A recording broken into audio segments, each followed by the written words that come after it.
Greetings, my beautiful people. This is Shezi, raising the awareness with 10-star General and Sharon Mango. Tune in and keep it locked. Well, ladies and gentlemen, we wish you all a Merry Christmas, okay? Merry, Merry Christmas, Merry Christmas. Jewish, hello there. Merry Christmas, how you doing? It's so good to talk to you again. Woo! It's been a long, long time. I came Christmas. Cross my mind, I just call to say Merry Christmas. I'm bringing Christmas early. Yeah, sometimes Christmas early. I know it's gonna be a lot of fun, no matter what. It's raining. Oh no! Oh, oh, oh, oh, oh, oh, yes. This segment called Memory Lane. Yes. Off your hand and everything is right. The gentle way you look at me when we kiss goodnight. You give to me the freedom no other love has shown, and I need you so. Now I know the countless ways you touch my heart more than I can say. The beauty that you show to me takes my breath away. A picture perfect, baby. That's what our love is, and I need you so. Now I know I found peace in you. The work of art is true. Jam is so rude. Jam is so rude. Yeah. Calling in this book of record for me. Jam is song gone in the history. Calling in this book of record for me. Jam is song gone in the history. There is something that I think you should know. Some boy, anyway, Jam is play that's where the people go. Make up your mind, make up your mind. And please don't waste our time. For killing sound is just a pleasure of mine. Whoa, calling in this book of record for me. Jam is song gone in the history. Hey. Now all the girls them just sweet and nice if you want to come rock in the past with a little Malvo. Yes. Now you must remember the Sharon. Yes. Malvo. I'm gonna take you to the dance tonight. Put on your best dress tonight. You hear what the man says? Baby, gonna fuck you till broad daylight. Be on your best shape tonight. Yes, girl. Put on for your dress and put on for your jewelry. Me and you is going to a nice party. Uptown or downtown or Kingston City. All of the bossy them my mouth they come follow me. And when they hold them like a man appear agony. All of the bossy them a jump up for me. Watch them a jump and spread out for me. Send me and Malvo as sparring tea. And when they drop inside the winery. Watch all the girls them a wine them body. And them a drop for the girls them love her. And every bossy get big bout ya come. No, you don't suit those other guys. You like girls. Girl, you suit me alright. Set yourself straight. No, you don't suit those other guys. You suit me fine.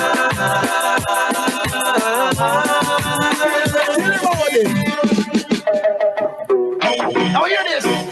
Love is a serious thing. And you must have hard and love.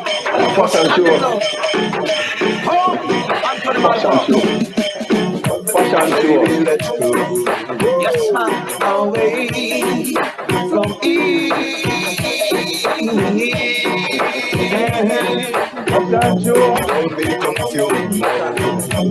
Away It's free. And if you want it, you got it forever. It's not a one-night stand. Let me tell you something. I could go on and on when it comes to this man right here. Yes, for sure. Hits upon Sharon, hits let me put upon you hits. on the spot. Let me put you on the spot. What you know about Anthony Malvo? You can't talk to me about Anthony Malvo. You can't tell me nothing. What I am gonna say is this: me want my T-shirt too. Me want everybody to know. Say me know Anthony Malvo. I want that shirt. Why we get myself not trouble? We get myself not trouble. Yes, I want a T-shirt too. I need that shirt. I need the shirt representing you 1,000%. I need the shirt. This is the first one. This is the first one. So I just want to know if people want it so I can get it to them. You know what I mean? Hello. This is the first one. No, me not care about nobody else. Right? I talk about me. Yeah, you. All right. You want the shirt? We have to do that. We have to do that. Me next. You next. All right. Nothing wrong with that. Come and look on you and I can see how I could look good in one of them T-shirts there. Man look good in them shirt. Me want one too. Yeah, better. Man. Shirt. Go on, Sharon. Lead the way, Sharon. Yes. Anthony Malvo, thank you so much for talking to us today. It's the greatest of pleasures for us to have you here. You are a musical icon. You're a legend to both of us. We loved your music from way back. It was just hits upon hits upon hits upon hits. And I know you got a new album out, and I'm so in love with this new album because it is the grown and sexy album. We're going to call it that. Thank you. It is the grown and sexy album. Sexy album. Yes. It's fabulous. I'm going to start saying that way. I didn't say it that way. I'm going to start saying it that way. It's the grown and sexy album. Yes. That's my new way. I'm going to say it. I'm going to say it that way now. I never used to. Right. Oh, wow. That's what it is. So that being said, to describe it. Well, once the ladies have said it, that's it. That's what it is. It's grown. It's a vibe. But we're going to get into that. We're going to get into that. So I want to say welcome to everybody in the room. Rankin and my sister-in, my sister from another mother, and iPhone. I'm sure many people else will, more people will be joining in. Yeah. My name is Sharon Mango, the original Sharon Mango, called the name for true. Original Mango. Yes, Sharon Mango representing SBRB Radio, Royal Blend Productions, with my amazing host. Yeah, man, Mango sweet for true. That's his name. There's a Sharon say it's supposed to be a sweet. You represent your name. You represent your name. I represent my. Thank you. That's what it is. I represent my name. With our amazing host, 10-star General. We in at the house today, and we are gonna. I'm kicking it off because I gotta kick it off because Anthony's just. I'm a big fan. I really am. It truly is an honor to have you here today.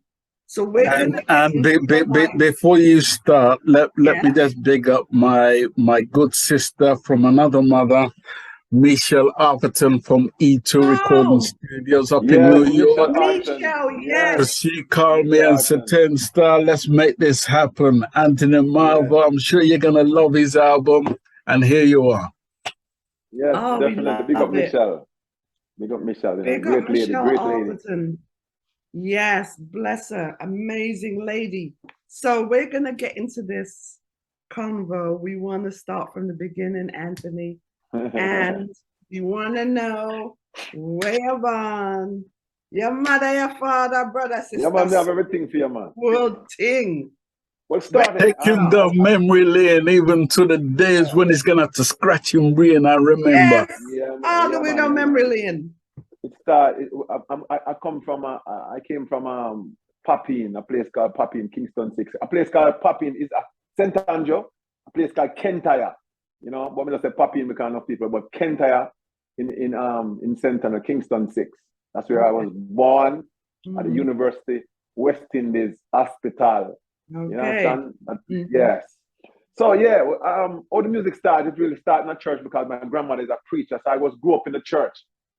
Me used to go to church from Monday to Sunday. You know what I mean? Straight. So music was because, church, the church I'm in Jamaica is a lot of music playing at the church, you know, in the band, and you know, man, you know, Yes. stepfather was a trumpetist. My stepfather played trumpet.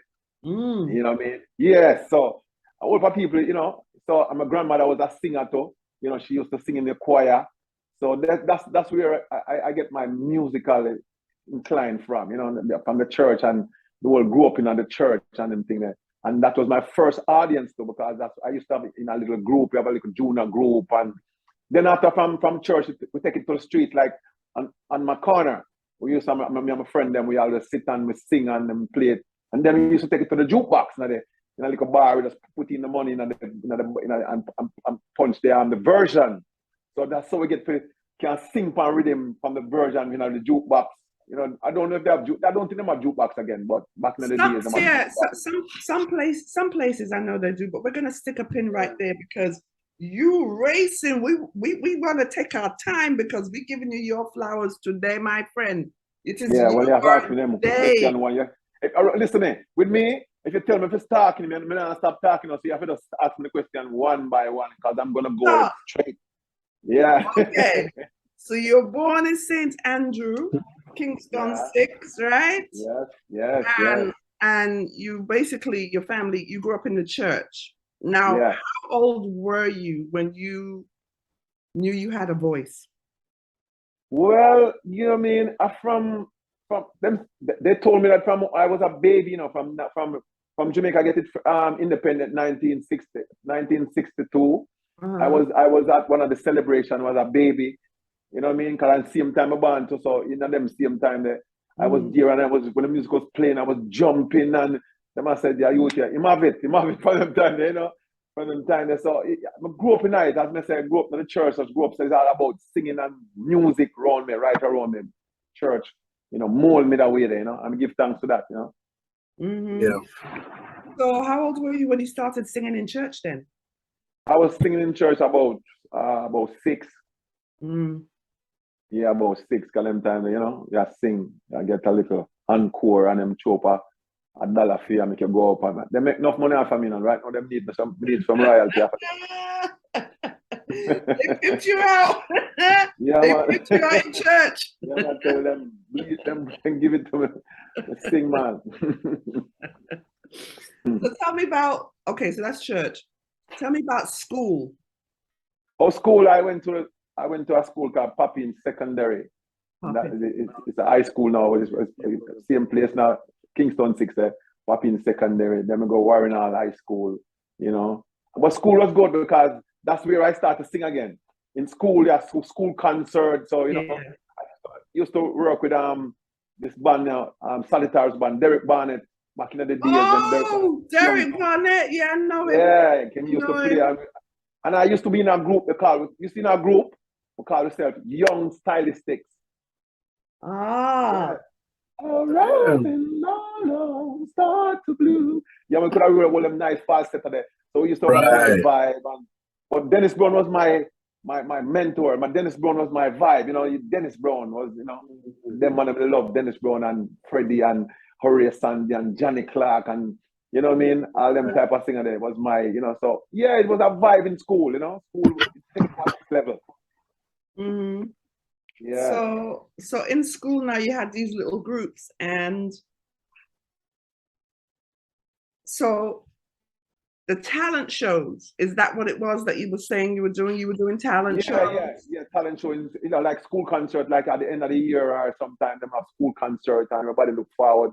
You have a big audience, the whole school come out for that, and so everybody perform, and I was there, you know what I mean, doing a great job. Everybody loved me that way there, you know what I mean? And then, you know, my neighborhood now, you have a little son called King Muzzo, a little small son, and we used to follow it. You know, go on Sunday night we go, you know, go they play with us, go represent, and have my little crew from my corner, and then we go sing on the place, kick down fence, and you know what I mean, the whole vibe. So that's the next place again. Now back then, when you mentioned sound system, you have to give us some dates so we understand what era you're talking about. I'm talking about like 1981. Okay. 1981, yeah, man, we are following the sound, and my neighborhood, you know, every Sunday them play out Sunday. Them have a place where them play like them where live, them have a nice little all lawn in them yard, and you know, them just play and everybody just pack up this okay. No, that's free thing, and him just sell some liquor up on the side, and but anybody free if you go take the mic and me and my little crew, so everybody have, and it was like a competition because different street have different artists, you know, different little singer, you know, and we I was a right. Yeah, so it was fun, you know, fun who can match the place, and you know what I mean. So it was a great vibe. So the next place you get your outfit for sing on mic and get used to crowd, the real rough crowd, you know. The church got church to even sing half key, them still I say, amen. You know what I mean? It's true. That's so you know what true. church is? It's true. Even if you sing half key. It's not about the voice, it's the word. It's the word. It's true though. So, yeah, but when you go out to the battlefield now, if you sing half key now, they'll give it to you. So you Lord have mercy, you're in trouble. Oh my gosh, that's funny. He's telling the truth. So that was a good vibe, you know, King Muzzer. And then from King Muzzer, you have a next sound, a bigger sound now, with the Black Star that were about 19. Oh, you talk about the. Sorry, go on. That about 1984. Them times, you know, me move up to Black Star because them a hear about me, you know, this little youth and your Anthony Malvo. So them a say, boy, I want to know him, so I go check them and say, yeah, man, you can work on the sound, you know, man, because you have on the sound, you have Tonto Irie, you have Brigadier Jerry, you have Danny Dread, you know what I mean? Some little, you know, Earl Cunningham. So, and then tell me, Tiger was part of the sound back then. Yeah, Tiger was, but Tiger wasn't there at that time. Tiger was there at that time. After. Tiger that make him look one move. Tiger lived down the road from me. Tiger lived in a Ligany called Stanford. Right. Down the road from me. You know, because me and Tiger used to go school. We used to go primary school, a school called Mona Primary. Oh, for real?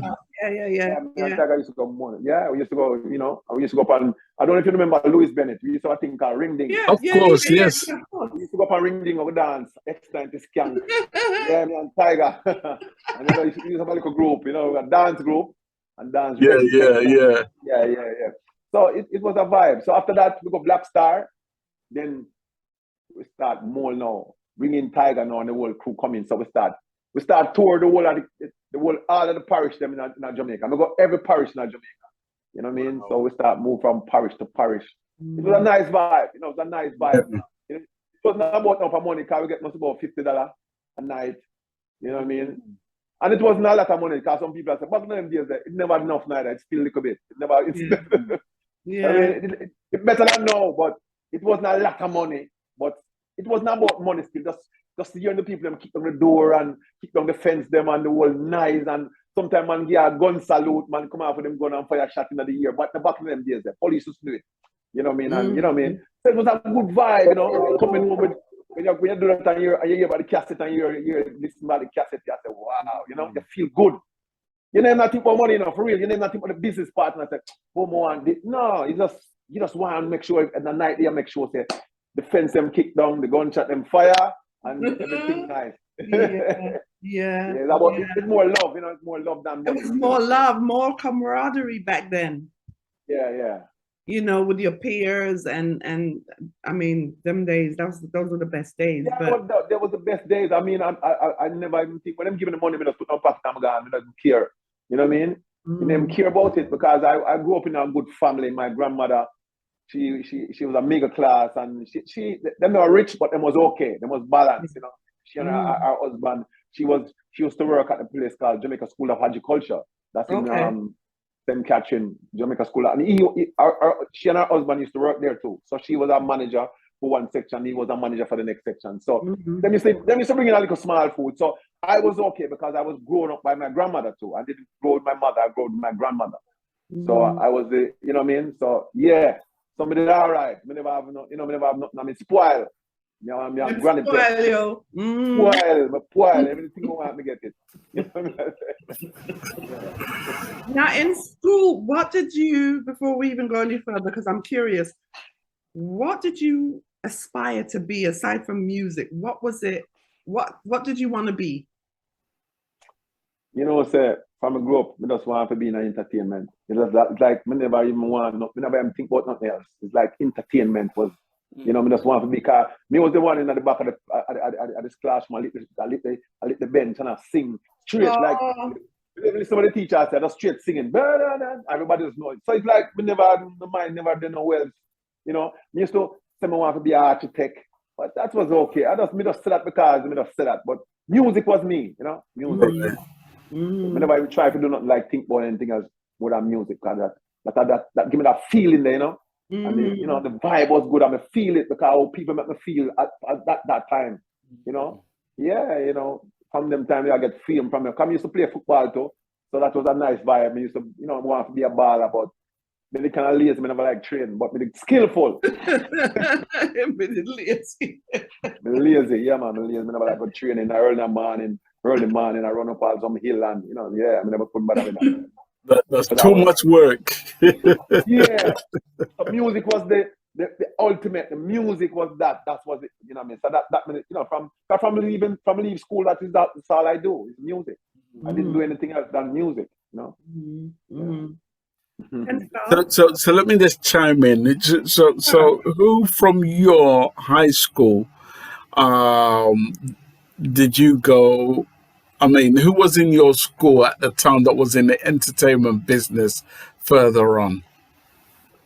Because I know a lot of artists from Papine, you know, went to the same school. Yeah, well, Brigadier Jerry and Sister Nancy. Brigadier Jerry. In the same class. Yeah, me and Sister Nancy used to be in the same class. Oh, you know? wow. Yeah. But them time the Sister Nancy never used to DJ. I think she used to be she wanted to be a mechanic, because she's good at the mechanic, but we used to do all them kind of thing there, which is going to trade. Really? Yeah. Wow. But Sister Nancy used to go to school with me, and Brigadier used to be an older one in a higher class than me. You know what I mean? Them right. And after me leave, then yeah, Major Mackley used to go to the same school, because they lived in the same area. Major Mackley used to live in the same area at that time. You know what I mean? Right. Yeah, but them, when me I come, some other people, but I don't think they continue it though. The only person who they used to round it and used to Derek Barnett used to be the guitarist that used to come there. You know, I used to go to school, but he used to be there. He looked like a better time to come to school, because he used to be, I never think about girl or something, but he used to look there all the time. Derek. Yeah, but yeah, man, but you know. Yeah. Well, big respect to anybody who's in the building right now. DJ Maestro, we have the iPhone user. We can't see a name, so we call you the iPhone. And we have Foundation Artist Ranking and in the building. So thank you all for being here. We're speaking with one of Jamaica's great vocalists. I say one of the great vocalists from Jamaica, and we're going to lead into that a little bit later. However, I'm curious to find out, you know, you're in high school now. As you said to Sharon, that entertainment was something that you always wanted to do, you dreamed of, and so on and so forth. Yeah. You're leaving high school. Where was your mindset at on leaving school, and how did you want to deal with your career moving forward? Well, because coming from a Christian family, I didn't know where to go. Because my grandmother, because she's a preacher, you know, she was a pastor. I couldn't even play reggae music in my house. I couldn't play reggae music in my house. That's right. You know what I mean? Yeah, I couldn't play it in my house. It couldn't play. She said, Booga Yaga music. No Booga Yaga music in here. You know what I mean? So I couldn't do that. So, yeah, I have my little brethren, we call him Langy, in name Roddy, he lives next door, a female house now. We used to listen to all of the music them. So when we leave school now, I said, well, it's the only place I could go is Black Star. So Black Star, the place to lead me out. You know, that was my little camp where I could have just go down. No, I didn't know where no studio is. I never have no studio. You know what I mean? And Black Star now can I give me the exposure? You know what I mean? Right. Make upon every cassette, them time that cassette. So cassette star go all over the world. You know, cassette man a buy cassette sell all over the world. Said that. You know what I mean? So Black Star was a someone who. That's where I take it from after school. You know what I mean? And really and truly, if we can just, educate people who may not know, back then in the 80s, sound systems was a way of getting yourself known to the No, public. It wasn't actually going into the studio and recording no. music. It was the sound system. Tell us about Right. the relevance of the sound system back then. Sound system come like it was the audition for getting to the studio. It's like an audition or getting you popular for the studio that a producer can recognize you and say, yeah, boy, I mean about that used to we have a cassette player. So you know, you have I'm gonna say Black Star theme song, King Jam is a theme song, you know, all the Gemini, you have every different. So me I say, Yeah. so me, you know, it's just my little Black Star song now. It's just a take me out to a different level. So people start listening. They start gather fans. You know what I mean? I say, boy, Malvo, am I singing, you know, from Uptown? You know, call the Uptown people them know. Cause Black Star the biggest sound Uptown. That was the biggest sound Uptown. You have some little small sound, but that was the biggest sound Uptown. So yeah, so it used to take me all over the place, and that's something I get. But sound system, it get you out there to the producer. You know, because the first time I go in a studio, it was a producer named Edgar White. You know, he Okay. was one of them. Yeah, he live in New York. So he came. He was a fan of Black Star sound. Right. So he must say, boy, yo, you know, same. He was the first one taken to studio. The first song I sing a song called Reggae Gone Clear, and he was the producer for that song. You have a label called Parish Label. You know what I mean? Yeah. Yeah, man. So that's as some get, you know, through because of the dance style, you get link up with producers. Producer come and find you because you sound good, and you know. And it was a great vibe because it helped make you aware that because sound system was like a stage show, you know. It's like you have to perform to people every night. Yeah. It help you how to interact with people, how to perform, how to be versatile. You know, you know, I remember, you know, when they play the song, the dance hall, it was one turntable. So when they pick up the turntable, pick up the song and put it on a version. So version time says sing out before DJ. So Oh wow!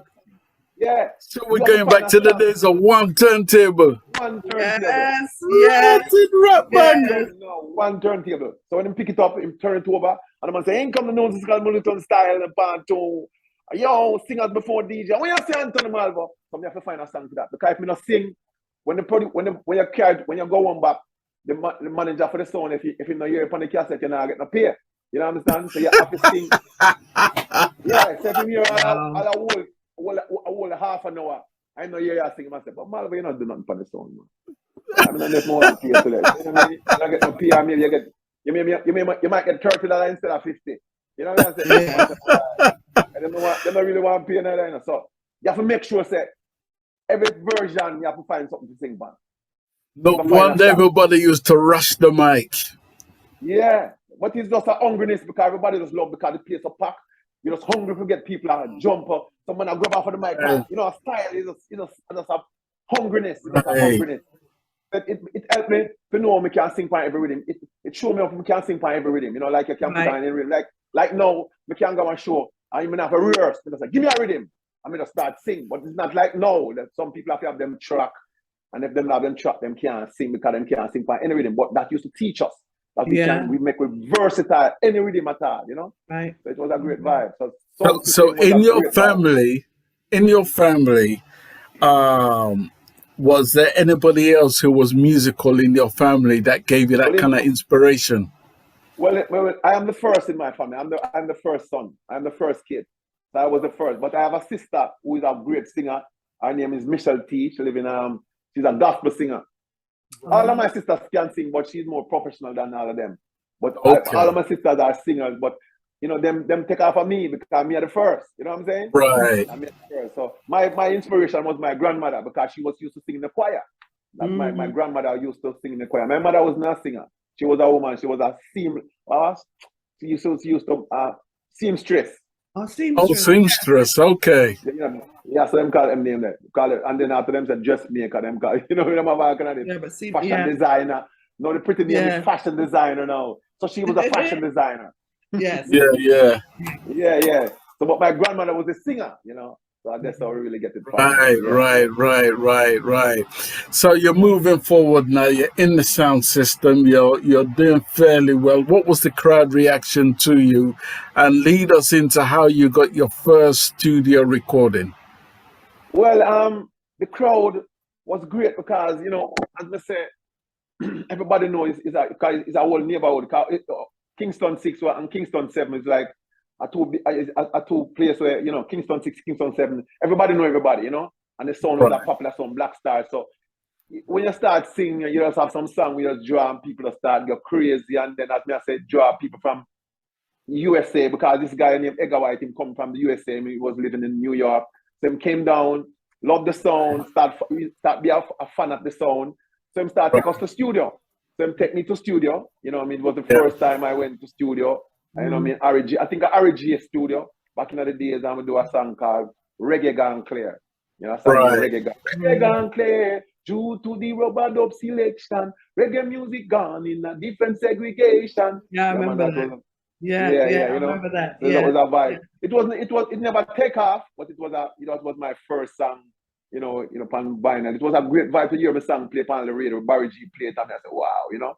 I want to tell you, so when we know I I play, I call everybody, and we get around the radio, and the whole neighborhood come stand in front of the radio, just ready for my part, and my start come on. It's like head over, my head swell big, so I don't know if I did myself. You know, it was a vibe, you know, it was a great vibe. So when would you say you actually busted on the music? Because from what I can recollect, I would say it would have been during the mid-'80s. You know, you all right, you tell me have a story, because listen, Black Star then, see? Black Star, we have one Black Star. And let me just say this, only because you mentioned Black Star, it's the first time I'm hearing your name as part of Black Star. I heard every other kind of name, but I don't remember your name being part of Black Star. So you are one of the founding members of Black Star. Yeah, I when I go to Black Star, I saw Tontory and a youth named Danny Dread. Okay. Brigadier was, you know, Brigadier used to sit upon, Brigadier used to DJ Tucson, he used to DJ Black Star and Jallo, you know? Yeah, that's right, yeah. Yeah. So and then when I went there, I was the only singer at that time. You know, me are the only singer. Then them start bringing Earl Cunningham and Authurton Lindo, you know what I mean? I'm with you. Yeah. Right. Yeah, and then bringing Tiger, you know, Tiger them come after. But yeah, I was there right through. Yeah, me are the singer. Right. But after that, well, this guy now this guy named Edgar White now, the Edgar Park, the same producer, him came and said, all right, we're gonna carry Black Star on a tour in America. Okay. We went on a tour in America. We went there for a month. We played against Downbeat, all of the bad sound them there in New York. And we create excitement, because them time that Tiger they on fire me. You know me, I said Tiger, they never see nothing like yes. Tiger. They never see Tiger, they never see nothing like that. Tiger was For real. Tiger is more like a comedian, you know. He's a deep, but him have a comedian thing. Him go up on the ground, him talk funny, him have a, you know what I mean? Yeah. So they never see that yet. So that was a great thing. Tiger mash up everybody, every sound come, flatten it out. So we're ready to go back now, man. I say, right, we have to go home now. I reach at the airport and up on the plane, I say Tiger, but I not see nobody else. But I get to understand them. Everybody said them now go back home, they must stay. They must stay in America, boy. I say me talk about the man who own the sound. You know, everybody else stay except me and Tiger. So we're going back now, the sound have some dates, so we have to find a new DJ, a new selector to spin it, and then I think we play about 5 other dates where what was paid before. Right. So after that now, the sound just stop. So when me have to say me have to find the next place. So now we go King Jammies. I went to King Jammies to do some dub. Give me a date. That's about 1980, late 86. Okay. Late 86. Because I went to America 85. Right. In the December time, because it was cold. I remember that in December. So them spend a month, like we spend the whole of December, and by the time we come back, 86 come in, you know what I mean? And then after that, the sound dead, the sound no more, because everybody got left the sound, so the sound no play again. So now the same guy who carry the sound go Black Star, carry the sound, the guy who named Edgar White carry the sound from Jamaica to him carry me to the studio and say, we'll do some dub. So I'm going to King Jammies now, because I never go to go safari, I'm going to Waterhouse, I never go to safari. I don't pass half a tree or crash road, you know. I'm going to go down them side, because them time the Waterhouse, they're on fire, political violence and Waterhouse. Yeah. Yeah, so I go to them side there. Me a uptown, me stay Papi and Ligani and yeah, me stay uptown. So we go down to the studio now, because the guy who's the producer, he came from Waterhouse to himself.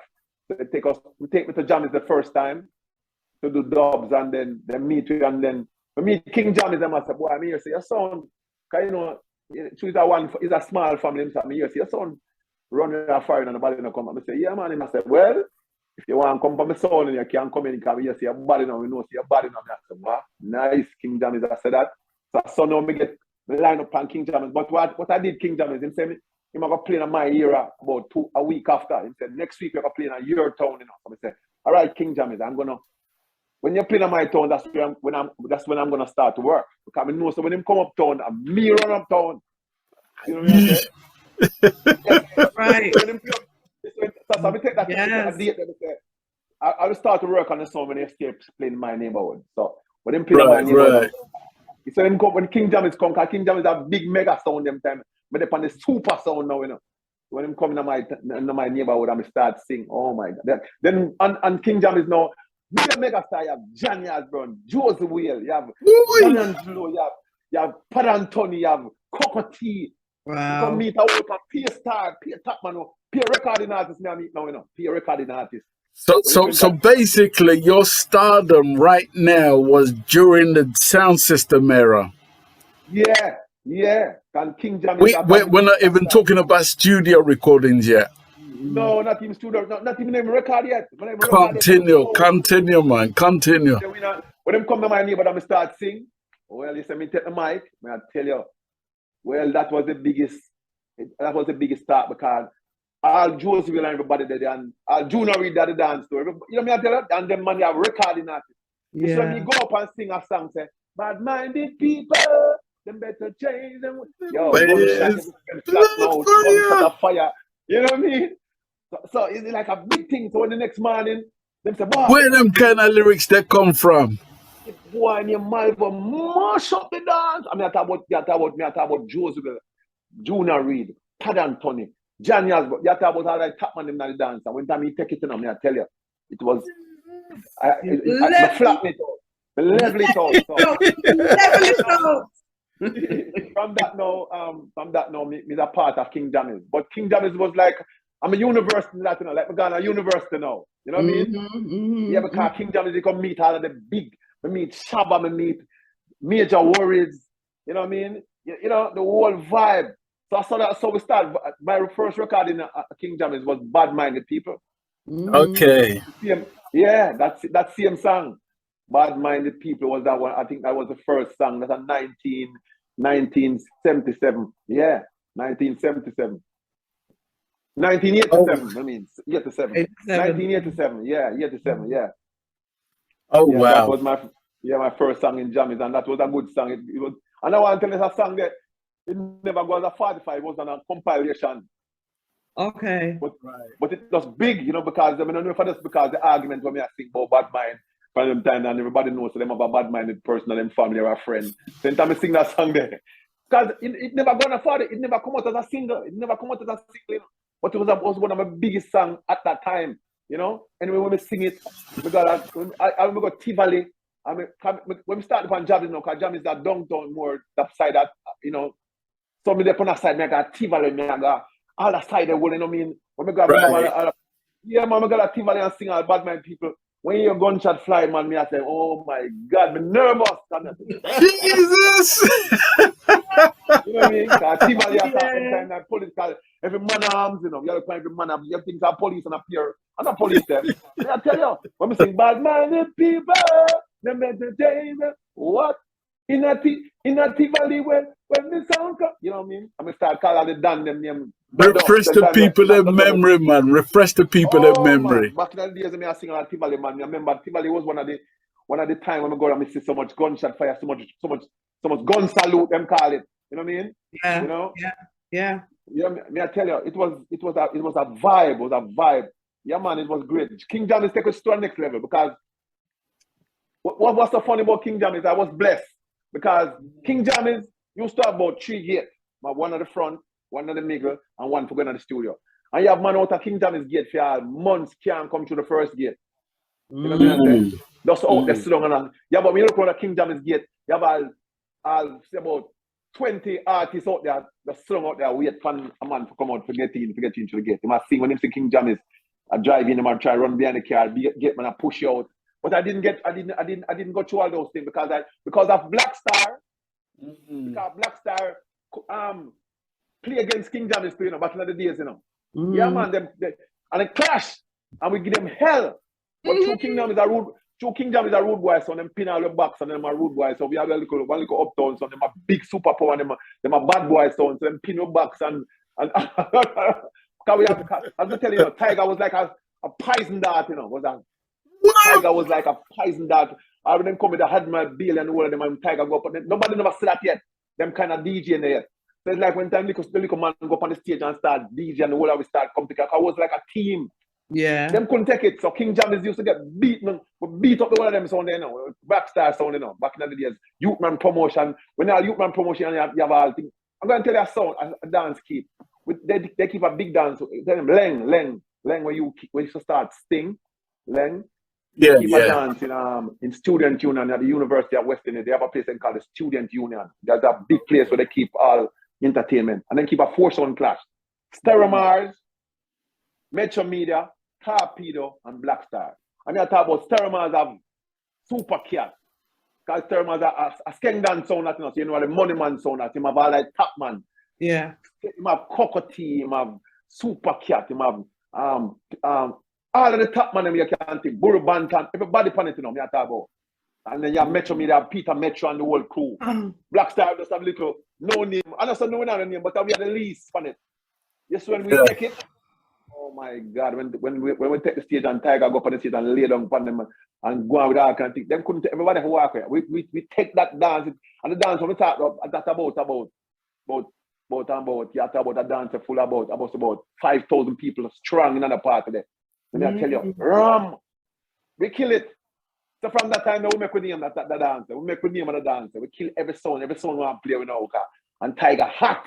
Tiger was the hottest thing because they never see them type of DJ. Because it's a comedian style. Yeah. You know what I mean? They never see that style yet.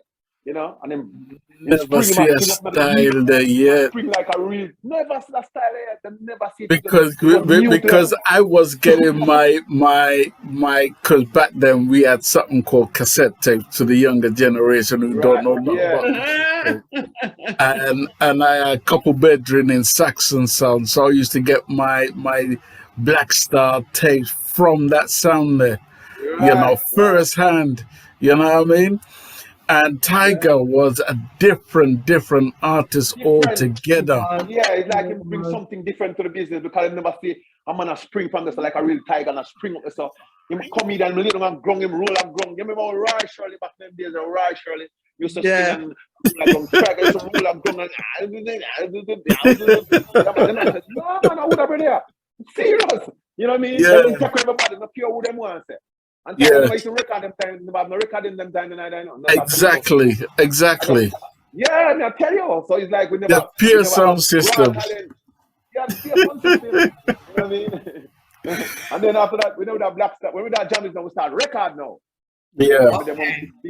All of the top, when you're going to jam the studio now, you have a big yard. You have a studio different, but you have a big yard where all the students, all of the artists them come along. You have looking at songs that are Admiral Bailey, Chaka Demos, Shaba Ranks, Major Worries, you know what I mean? Combine, Tuna Reed, Johnny Hasbert. Yo, me feel like me, I say, oh my God, what is this?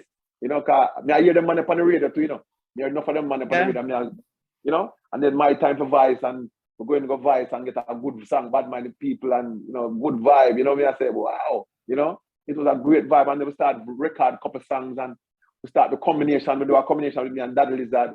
Baby, let's cruise away from us. You're the greatest guy. Them song they hit.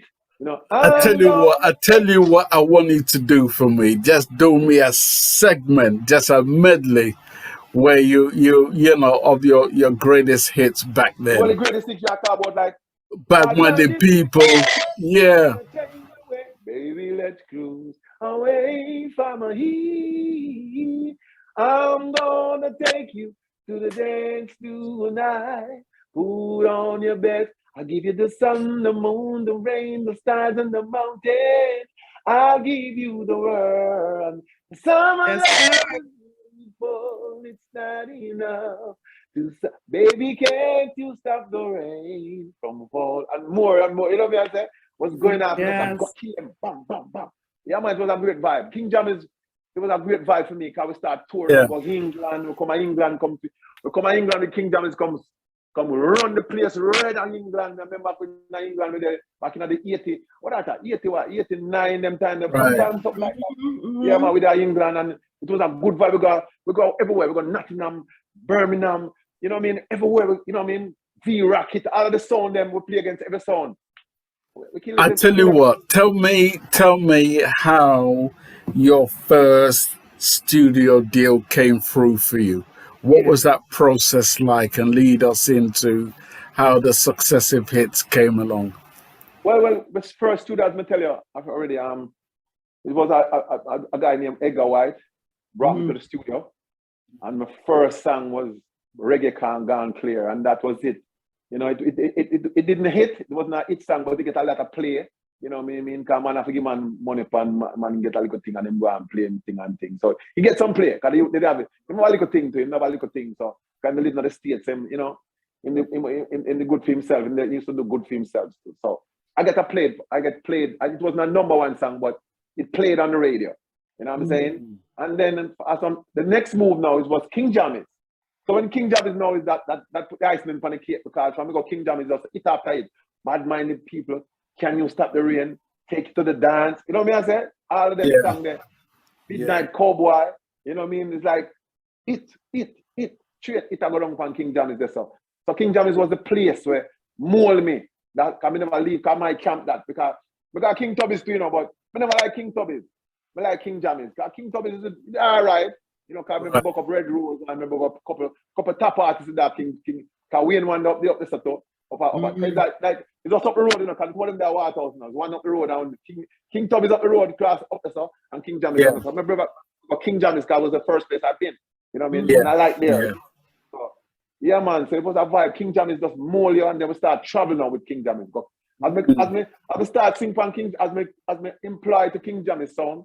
The first move I went to Canada the first time. Like me start singing from King Jam 86, late 86, and by 87, we go Canada. You know what I mean? And it's just from there, Canada, we go England, we go America, and we go France. Yeah, man, we got a lot of places with King Jam you know, a good out for tours. That was a great vibe, you know, out for exposure. Yeah. You know what I mean? Yeah, and I get more money too, because when King Jam said, so much I get from Black Star, man, I said, sir, 200 me I get from Black Star. Like me I tell him, come on, enough money. I say, 200 me I get from Black Star. He say, okay, all right, so what I say? I got you. I say, oh, I'm rich, I know. And now I start making money. When King Jam is son, we never used to drive on the truck. When Black Star son, we used to drive on the truck. We used to drive on the truck, so we used to dip on the truck. But King Jam is son, we used to have some. King Jam used to have some car called Triumph, and if you remember them car, that England. Triumph? Of course, Triumph. yes. King Jam must have about 4 Triumph when you have people. You have drivers carry the artists them. So we get both now, we start driving a car that dance. Now we not depend on more truck again. So King Jam is one like, you know, me reach, you know. I'm there. Right. Well, I have to say, back then, I do remember your name was huge as part of King Jammy Sound, you know, and you made a huge impression on the reggae music industry as I know it, you know.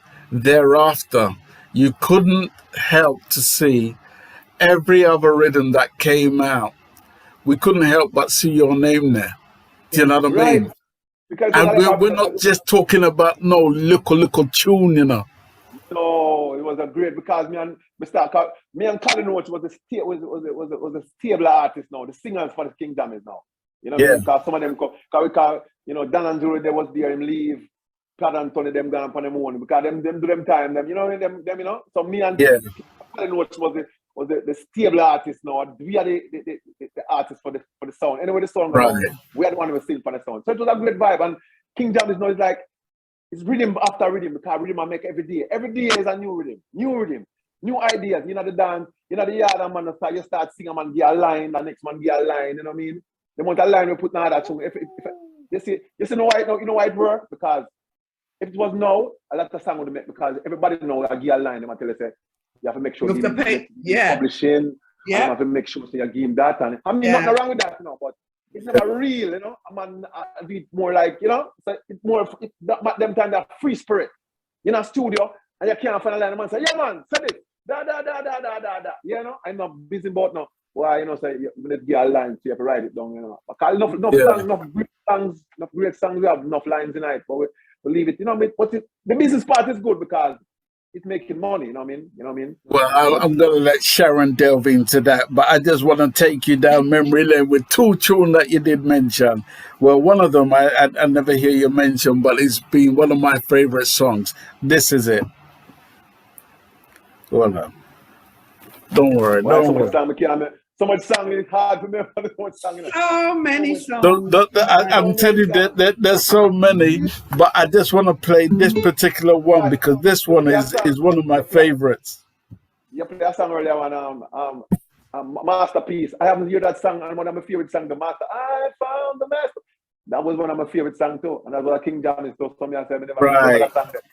And you drop that song, then you never start get it out, and now make people start hear that song. Yes, great vibe. That's right. Well, I tell you what, listen to this one. All right. Wait, hold on. Here we go.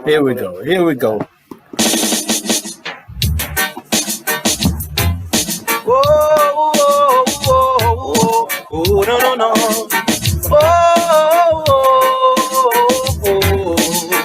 Everybody's talking about me. I can hear the word they saying. Only the echoes of their mind. Them song used to make gunshot fire. Yes. Bazooka. Boosh. Them song used to. Yeah, man. And you say one of your first tunes that you did record was this one, right? Bad-minded people, gotta change your ways. Why? So you came into the industry heavy like lead. Yeah, right after they called that Take It to the Dance was the first Reggae Gang Clear, and then when we got King Jam is now, that was the song where we opened the gate and start, you know what I mean? And yeah, man, great vibe, great vibe. So this is why I say you're one of reggae dancehall's great singers to emerge out of Jamaica, Right. because I'm so blessed to be part of that era in time. Right. And I was an avid, I tell you what, I was a vinyl junkie. Vinyl junkie, of course. Right? From I get my pay, because I was in a good paying job, I couldn't help but spend at least minimum £300 on vinyl. So you can imagine the amount of vinyl when we accumulate. I say you have right now. You have the amount of vinyl you have right now. The amount of vinyl I accumulate. But then you couldn't help but see your name amongst the mix of so many great rhythms, you know what I mean? Yeah, man. For real, Sharon, don't let me hug the mic because you're not gonna get it if you allow me to keep on, Yeah, man, get emotional. Man spend £200 how you know so much, Malvo? Yeah, man, them not see it, man. You see it, get vibe, I saw the music getting a groove, when you think about the sweet part, it's so nice because you was a part of it, you was a man who buy the record, you was a supporter. We're not a supporter again, Nobody not buy nothing again. Everything is stream and what I'm saying? It's not like it's not sweet like when you can go buy your own record and carry it home and put them for your turntable and play it. I can remember there's a store in a place called Authurton. Everybody know Authurton in Kingston. Yeah. A shop name what name again? That famous record store in this Aquarius. Okay. I'm going to a record store up on a Saturday. You see, I fling records on. Next, I fling record them so to man. I say, give me one of that. You see, I show them so. I said, I'm going to the box. For real? I've been there, saw my record selling there. I said, man, I fling record on them, and most of me, Man, I said, go to the store and see all your records. And you see, man, I think, give me that one there. If I put it, I said, give me that one there. Give me that one there. I should have fling record them. It was was a vibe to see it. I just because we don't have phone to do recording, we couldn't record them because we'd have captured some great moments, you know? Yeah. Yeah, man. Right. Vibe. Sharon, come here, man. Amazing times. Like, just like 10 Star said, my brothers, when we came here to America in the 80s, we were DJing. They were DJing in London, but when we came here, and all the, you know something, 10 Stars, right? You know, we used to spend money. You had to have the latest Malvo. You had to have the latest this. You changed the game. You were 100,000% ahead of your time, because when you talk about songs like Bad Mind, at that time, going through so many different things with family and friends and politics and right. You know, God bless King James, because that beat was a big beat, because you have Luton Station, you got where your sign. Yes. It was a juggling where, you know, you have to buy every other record and then put on a compilation of it. Because every song was a hit song, you know. Right. You have Chuck Turner, I can take a woman. Yes. Or leave. So it's what I would for hit song going on. Yeah. England played a great part in reggae music. Otherwise from Jamaica. England. Come and tell you, so my first time I got England, in our house there, I used to name Ribs. I don't know if you know him. Ribs, him have a son named Ribs. I know you must know him, father. Him have a son. I don't remember his son name, but him name Ribs. I'm in my house. I listen to radio. I saw the radio and I play, advertisement and I play a song, play a big song. Man, it's a pirate station. Pirate station, yes. Hey, big up pirate station. Yes, you have to. You have to. Had to. Yeah, man. Yo, man, I tell you, them play the music. When we go to England and hear music, I said, I never hear that song yet. I never hear this yet. Them play some song. I said, I don't move from the radio, you know. I don't go nowhere, I just slung to the radio, because it was a breath of fresh air just hearing some music, and music, it after it, it after it after. Yo, pirate station. Big up pirate station. Big up. Big up. That was especially JBC out to the UK. They were one of the big ones who upheld the music. There were so many people's radio station. Me get a joke in a that. Me in a pirate station and man say, police! And me have to run with that every time I run. You have to jump to a back run and run down. I interview a man say, yo, them a come. I remember them days there, you know. Yeah, man, that's sweet, man. It was a good. Because you had to leave your legs, you would lose your system, but man didn't want to lose his records. Yeah. No, so whatever you could grab hold of, you just grab it and run. And by the time I'm gone, next day, them the one next room again. It's you know it. You know it. You know it. Yeah, man. And big respect to the pirate station. That's why I love what Shaba did when he did the Macalos Pirates. Shaba and Cockatee. Yes. Yeah. That blew up the music. Pirate station blew up the music. People are stuck on the radio. I listen to music because there's a station in the one play. We don't play 1 and 2 songs. But the pirate station give everybody all the name who never, some name you never hear it. Pirate station play everyone. You know what I mean? It was a great vibe. Big up the pirate station in England. England today. Yeah, man. England play a great part in reggae music, man. Oh, I'm glad you know that, Star. I'm glad you mentioned that. England are the second one for reggae music. The second one. Nowhere else. I always tell people, right, that back in the 80s, late 70s, 80s, that UK was known as the capital for reggae music. Of course. Because I used to hear a song in England where I never hear in Jamaica. Yeah. True. That's true. Yeah. We have Beverly Note. She's saying, sorry, Sharon, I'm going to hand over to you now.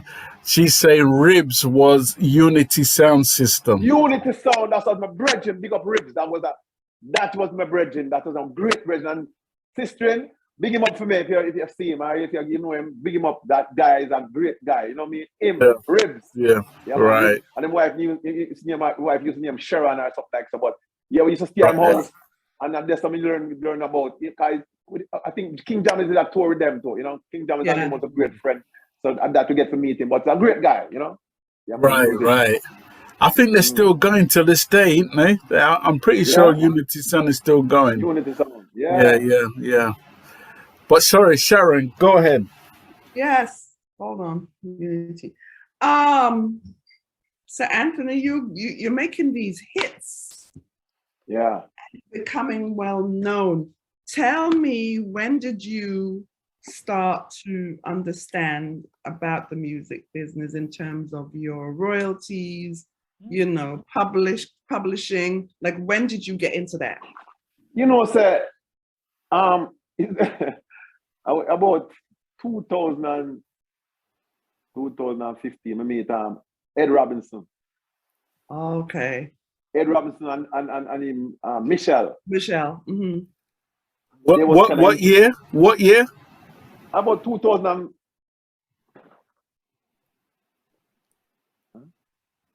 About 2000. About 2012 them time then. I mean, I need I'm with you. I'm about the business part. I'm not about the production part. The business part. Right. Royalties and weekends. So Ed Robinson give me a good insight about it, and with Michelle too, because we used to go to New York so often.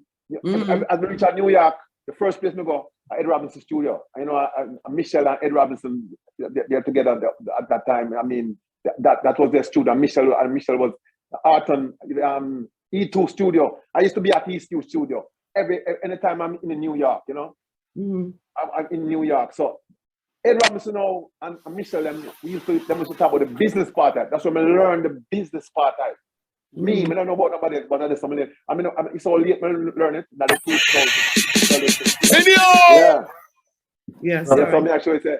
So that's why we learned that part. You know, I mean, Ed Robinson and then we get to learn, and then after that we start doing my own research. But Ed Robinson, I don't want to put it to me, and Michelle Authurton, you know, she said, Malvo, you have to get your royalty and how you do this, and if you put a thing on sound exchange, you can get paid, and you know what I mean, where you can, you know. So that's how we can get it from there, and from there we can do my own research. Right, but what happened to your previous music? Now, do you think you were paid? Like, how did you get paid for the previous songs that you've been doing all those years? Previous song, we never get no money. I just fear, you know, we never get no money still. We never get no money. We never get no royalty. I want to tell you, the only royalty never make of a record really is the one with me and Tiger. God bless Winston Riley. Oh. He's the one. He gave me royalty after that. That's my first royalty. Big up King Jammies, but I never get no royalty from King Jammies too tough. But it was great still because he gave me the opportunity. So it cannot play that. You know what I said? You cannot play. I didn't get it, but you know, it played that. It never get it. But him give me the opportunity, traveling, recording. Cause them time they must say, boy, you know, most time. Them say record, them used to tell us, because you know, it's not, we didn't have social media now. Them tell us sometimes record not sell, and then to sell them in different country and then make out for money and then tell you all kind of thing. Yeah. So they used to tell you all, and then used to tell you all them things. Record not sell, but we used to get famous after the record, so we used to do shows. So we make a lot of money off of shows. Off the show. Record sale, yeah, shows. But now, to know everything now, we start find back all of the song them and get a publisher and start putting the song them and start get paid now. Because them have to pay away. Who never used to pay away? People are call them now and say, yo, you need some pay up the money. I know. I mean, and I signed with PRS. There it is. Yes. Yeah, I signed with PRS. So now you start submit the song them now. You start submit the song them now and put your thing them and that's how you get money now. You know what I mean? Start get some farm. If I may, Sharon, sorry. Yes. Because I'm eager to find out, as a young artist, you're now doing well on the sound systems. They now know that, you know, you can deliver. You've now signed with King Jammies. You're doing your thing with King Jammies. What was the negotiation with you and King Jammies, if you care to share? You know, as a young artist, you're going in to voice these tunes. Did it tweak to you that, how am I going to get paid for this? Or I wonder if this man's going to give me some money. What was the negotiation between you and Jammies, if you care to share? No, Jammys, it was with him not think about money because just knowing King Jammys is a big major sound. It's like you feel like you signed with a major record company. Like you signed with a major. So going to King Jammys, my name not think about money. It's just the exposure because it's more that things that happen for me. My name not think about money. Yeah, I not think about no money with King Jammys. Because when going to King Jammys, it's like as I tell you, I said people sit at King Jammys. Out of King Jammys gate for months and can't come through the gate. And me was so privileged to come through the gate. Just one go, me never stamp out of the gate, not even for a minute. Just walk straight in the first time, and then maybe be a part of the King Jammys crew and inside and talk to him. And he's a nice person. He's a very nice person, you know. Him and his wife and his brother, you know. There was a good, nice vibe. And saying him not think about money because you look on you, just it's like you're fascinated. You see the great artists that we used to hear up on the radio. Now you're in the studio, a voice, and the song them a play because King Jam is the #1 producer. When they put out theme song, then they have to play upon the radio. Yeah. You know what I say? Yeah. So yeah, you hear your song and play more upon the radio. So it wasn't a money thing for me. It's just like it just being a part of the organization, the King Jam's crew. So we gave you the stepping stone. Yeah, and it was good for me too. I mean, I tell you, we never make money, but we never make the money off no likes or get no royalty and them thing there. I tell you the truth. But it was still good because I was making money off of shows. I was doing shows still. You know what I mean? I was doing a lot of dubs. I'd build a house out of dub, you know. Yes, sir. Yeah, man, I say I go build a cabinet out of dub. When I go my daytime, evening time from Jamaica, my pocket them full of money, you know, brother. I can imagine. I remember this guy named Light Onigan. Remember the boxer there? Yes, yes. Lord Hannigan, yes. Light Onigan come to Jamaica when must have crocus bag of money. You get $50. The first me was $50. The man said, Malvo, I want you to sing every song you ever sing in your life. Well, wow. And I get $50 bill. Give me like about $100, $100 Jamaican dollar a song. You know what I say? I heard about that actually. I heard about that. That time $50 just came out. When I look at my pocket, I say 50. I make up song, I say, I make up song. I don't care, I make up song for the spot. Yeah, man. That's what I must go with 100,000 easy. 100,000, me I tell you, I have about $50, I have to pop my pocket, I have to put it all about for my body. You know what I say? I tell you, yeah, man, I build a house. Out a studio apartment, out a dub plate. And I tell you that. So even though you weren't getting paid for certain songs that you had recorded, right? At least you were being compensated dub plate wise. Dub plate, and I make more money off a dub plate than I make off a record sales. I'm with you. More money because every day you have like about 50 sound man in a Jammy's place, ready to cut them. And when you're going and say, "Ah, man, but why you?" That, and it's like and the man them I come from New York and I come all about from a pound. Me I get pound, me I get US. Every day, you know, me I tell you, me have money. Because I put my pot on fire and know so me I go buy food to put on it. Me can't left my pot and say go and boil up. I buy it and come back. Me can Are you that? Yeah, man, I have money, man. I have money. Money straight. King Jam is with the dubs till we can't do dubs no more. Me do whole heap of dub, me I tell you. Man buy car out of dub. We do all kind of things out of dub. You know what I mean? Dub make a whole heap of money. Big up all of the sound man them from back them time until now. All the sound man them because them put a pot. You see, all we talk about publishing and royalty. We never want a royalty. We them busy about King. It's a King.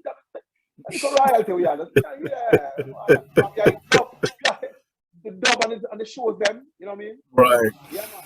So, you know what I mean? But it's what it is. You know, at that time, you know. But we get to learn it now and know the business part of it. So we know we say, all right, we know if we get publishing and blah blah. But me being a producer, because I've been a producer, I can get understanding. Say, sometimes when you produce a song, see, and the amount of money where you spend on a song there, sometimes when the song make back, you can make back the money where you put out. So for money for give all the artists, you don't make the money there yet because if you go to business, you have to go to your money first. So you put in it first, right? Right. So the business go. If you put out 100,000. When the product sell, you want back your 100,000. Then when after now, you can start with the first. You know, I swear God. And sometimes, so being as a producer now, we can see why King Jam is sometimes never give money because you want to make back your money, never have enough to give back. You know what I say? Right. Me understand. So we can't say him rap we are nothing. No, you know, it's not a vibe, you know. Do your thing, Sharon. Do your thing. So I had a very good question, and you just threw me off. Wait. Okay, so you have performed with many artists. Is there any artist out there that you feel you would like to work with or, you know, collaborate with at this point in your life now? Well, you have a whole artist. You have Freddie, you have Beres, you have Chris Martin, you have Roman Virgo, you have Taurus Riley, you know what I mean, a vocalist, you know what I mean, Marcia Griffiths. You know, a whole artist, me not do no song with, and many more to, you know, many others, you know. Me do song with Wayne Wonder, yeah, me do song with Wayne Wonder really. But yeah, man, me I say, no, all those artists I haven't done songs with, and I would have loved, you know, do, and me know one day I'm still, you know. Yeah. Oh, it's gonna happen. Especially with the Grown and Sexy album. This Grown and Sexy album. Yes. I'm telling you, I just love the name, Grown and Sexy. Yes, it's grown. Yes, it's grown and sexy. That is how we have to push. Because I did an interview and then describe the album. I mean, describe that name matured. I mean, say it a different way, but what you said, Grown and Sexy. We could have said, boy, this album mature. It's a grown and sexy album, and that close the deal. Close the deal. That's grown it. Sexy album. Yes. Yeah. It is. Yeah, man, never forget that. No, you won't forget. See, Sharon Mango said it number one. Yeah, nah, go ahead. I never. No, me have to remember, me love mango, you know. So if nothing remember Sharon, remember mango. So me Sharon Mango says so. I always got a word. Yeah. So let us delve into this album now. Where, like on a mental, you wrote all these songs, of course, right? Did you? No. I have co-writers because that's the mess of the business different now. One time you know say, boy, you're so arrogant in yourself. I said, oh, I don't want no man write, but now the business changed. We have songwriters who come with you and you get them to write the song together. You know, a lot of the songs them write. A few of them write by myself, but a couple of them write with other people, you know what I mean? So that's how we come together and get sung them together. But it was a great album ever. And the song was produced by me and a friend of mine called he's a young boy production, Ferdy. He's an ex-producer. Yeah. We come together. If you look on the label, you can see it's two different logos on it. He's a young boy and Malvo's Entertainment. So he's a great musician, So we just come and say we have put it together because he's a great musician and he loves good music, you know. So we sit down and put the song them together, the beats them, you know, together, and we just write songs for it. So it was a great vibe because I think this is one of my best album. I mean, I think my fourth album. This, you know what I mean? And yeah, I mean, produce all of my album then, you know. Yeah, you said you produce all your albums now. All of my albums I produce. Yeah. Can we get an applause for him, please? Oh, yes. Let's get the applause for Mr. Malvo. Yes, I love all that album. Yeah, man, I produce all of the album then. Because, you know what I mean? Sometimes people don't believe now, you know, but you have to believe in yourself.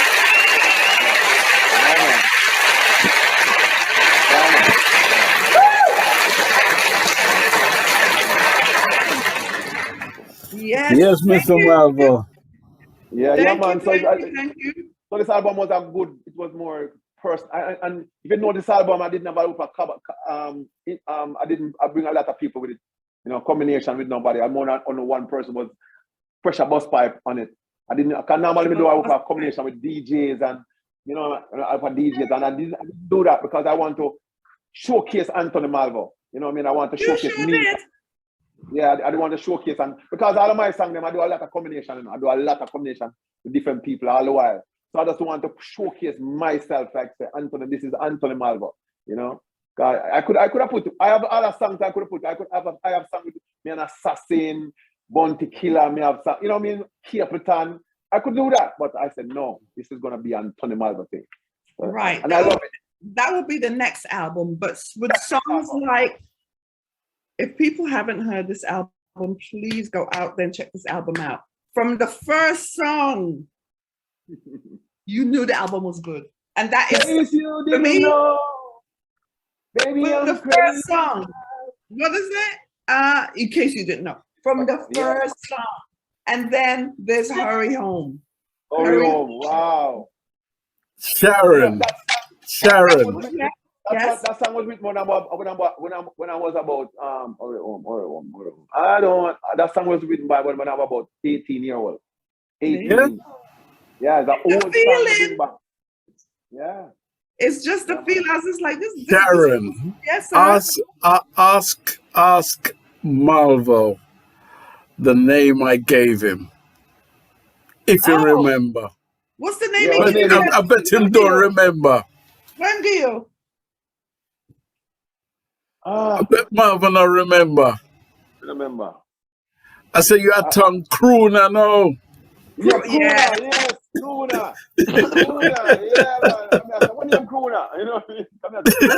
That's what it is. Yeah, and that's what it is with this album. It's a feel good.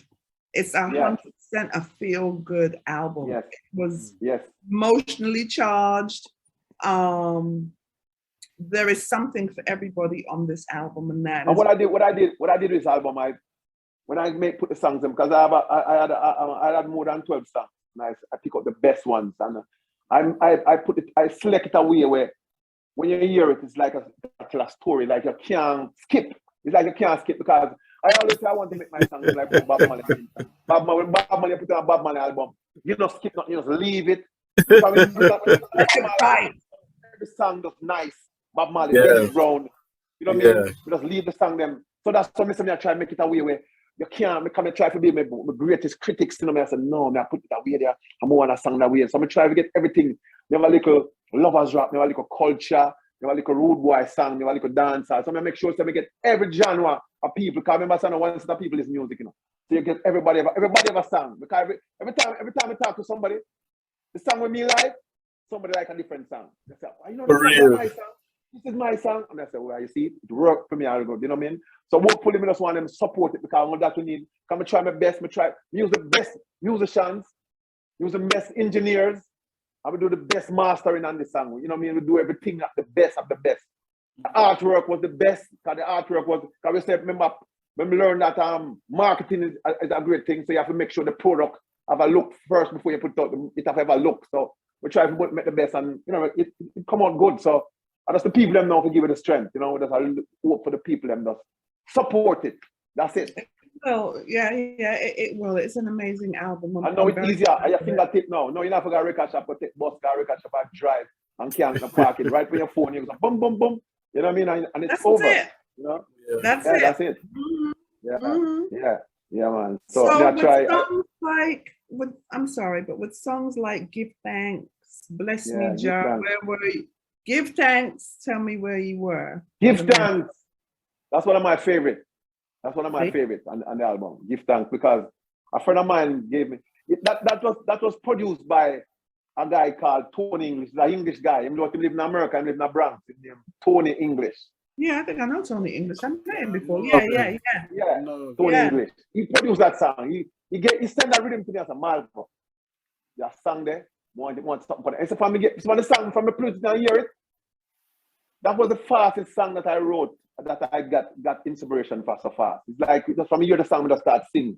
You know what I mean? It's just a vibe. It's a vibe. That gives me a vibe for that song.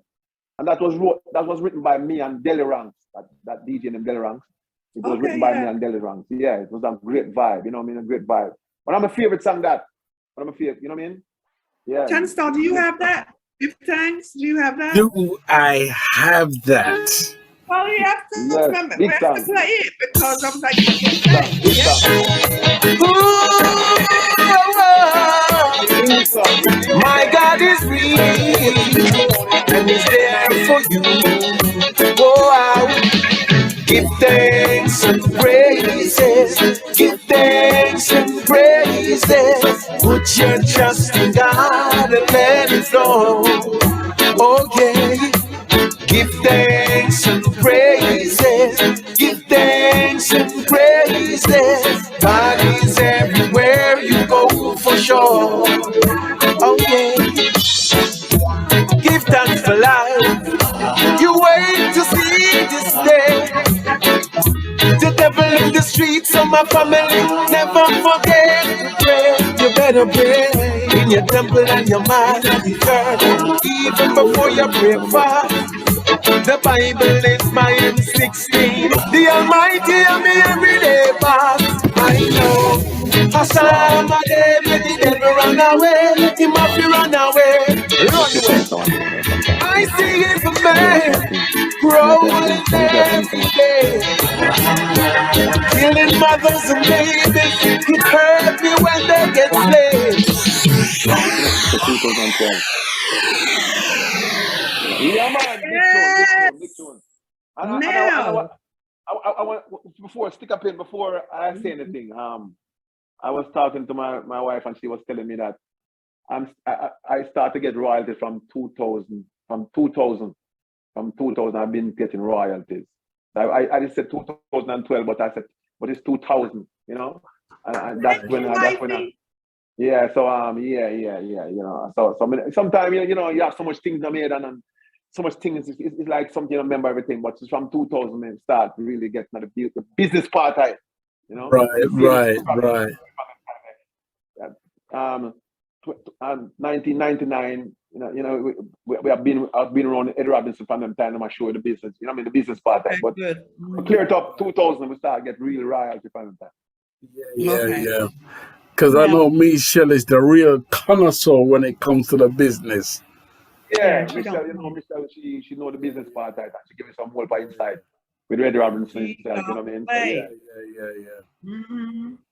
Now, why I picked that song? Why I had to point Why that did you song pick out? that song, Sharon? Tell me. Oh, here's the thing. Let me tell you. Let me get back to the English because the yard going dropping soon again. But I picked that particular song, sir, because you have been blessed from your man, blessed with the music. And I'm happy to see that with the song Give Thanks. It's like you're giving praises to the Almighty. Well, but everything so far that has happened for you, you've been blessed. Your voice is still amazing. You can see the maturity. You know what I mean? You can see the maturity, the levels, different levels in the tracks that you have here. You know what I'm saying? But that one, I was like, that's a song for everyone. I couldn't sing a song. I couldn't make an album and don't sing a song about giving thanks because, as I say, I was grew up in a Christian family. I grew up with God in me. You know, my grandmother pray for everything. If I get a cut from my foot, she pray for it. If I go on a slide, she pray. If I go down the road, she pray. So I believe in a prayer. I'm gonna see it come true. You know, like I see prayer work. You know, like me. Me see prayer work. And for me, in the business, I tell you, say, me one of the artists where when I get a whole of help from the big people and a big major, you know, I was like from King Jammys, I'm still have a fight. I remember King Jammys never put out an album with me. Never. Got my own album. You see what I say? So I don't know if they believe in me or what, but he never put out an album. Even the producer before that never put out an album. All of my album I put out myself. I say, I'm have to do everything for myself still. And up to this day, I have good friends. God put some people in my way, you know, good people in my way for carry me through. But I'm always blessed because of prayer. I never stop praying. And you mean over 40 years now, I'm still in the business and still I go hard and still I work, you know, because of prayer and the Almighty God. So, you know, you have to give thanks, you know what I mean, for that. Yeah, we love it. But it's a song, it definitely opens up your senses when you listen to the song. And I'm sure everybody in there heard that. It's feel good. It's feel good, grown and sexy music, and that way I talk right now. Feel good, grown and sexy music. Feel good, grown and sexy music. That's what we have, and I'm so excited for this album. I know it's going to do well. You may think that, you know, everything is in its place and time. For you, that's how it's been. I see your journey. Everything has been in its place and time. Right? This album is ready. And everyone's going to be ready to receive. It's going to be received very well. Yes, because I just hope, you know, I just pray that it really received very well because everybody give me a good vibe on the album. Everybody may ask, and you know, we talk some real serious critics. Sometimes I ask them, I'm nervous to ask them because I know them, you know, them all just say, "Oh, that no good and that no good," and I say, "Malvo, that album, you need a few people in the business where we are real music critics. Tell me that, Malvo, you need to be nominated for the Grammy." I'm not saying, I need to know. You know, I'm gonna find out. I'm gonna research out because I don't know to do it. So I'm gonna try to research. I mean, I know Michelle. Yeah, Michelle. Michelle will help you. But this particular album has to be recognized because of your choice. Hear me out. Your choice of songs, what you wrote about, right? It's people are ready for this. You understand? There's a lot of things going on. There's a lot of moving parts going on. Reggae Lovers is not dead. It's not dead yet. No, reggae is not dead. It is not dead, and other people are trying to claim it. But I'm telling you, this is rooted in the foundation. That's what I'm saying. That's what you say other people is trying to claim it. That's why if we don't support it, they're gonna take it. Right. And I'm telling you, we need the support more than anything else now because they are fighting because they know how powerful it is, you know. They know how powerful it is. When them say reggae, them would them look Jamaica. So we have to keep the reggae, the original dancehall, because even now the dancehall change. It's not so like dancehall again. It's so like American music. So that's why we have to keep it in the business. And we have to tell the youths them say, be careful, don't watch the money because you see the money dry out, you know. Yeah. Because the money, them not think about the authentic sake of the music. Exactly. They think about the money part. So they must say they will do anything to get the money. So them start make R&B, hip hop, and call it reggae, and say chop music and dancehall chop, and that don't make no sense because it's not reggae. Because that's how we're gonna lose it to the real people. Them who say what them leave it, we no longer want it, but name it and take it to them or take it from it. And we anytime we take them push it up, we can't come back in. No. No, and that is slightly going on today. But you and many artists like you who's doing feel good music like that, it is relative, it is needed, and do not stop. The time is up. I am not. I tell you one of the issues that I have as a person who's I've been a champion for reggae for years. I've done shows about the reggae music business. I've had you name them on the shows, from Linville Thompson to you name it, talking about how they were robbed in the industry and so on and so forth. Many artists who have never ever gained their respect in the industry, of which I will say you are one of them. You know, you have been one of the major game players of our industry. You've been one of those who your voice has helped to shape what we know as reggae dancehall music. Right.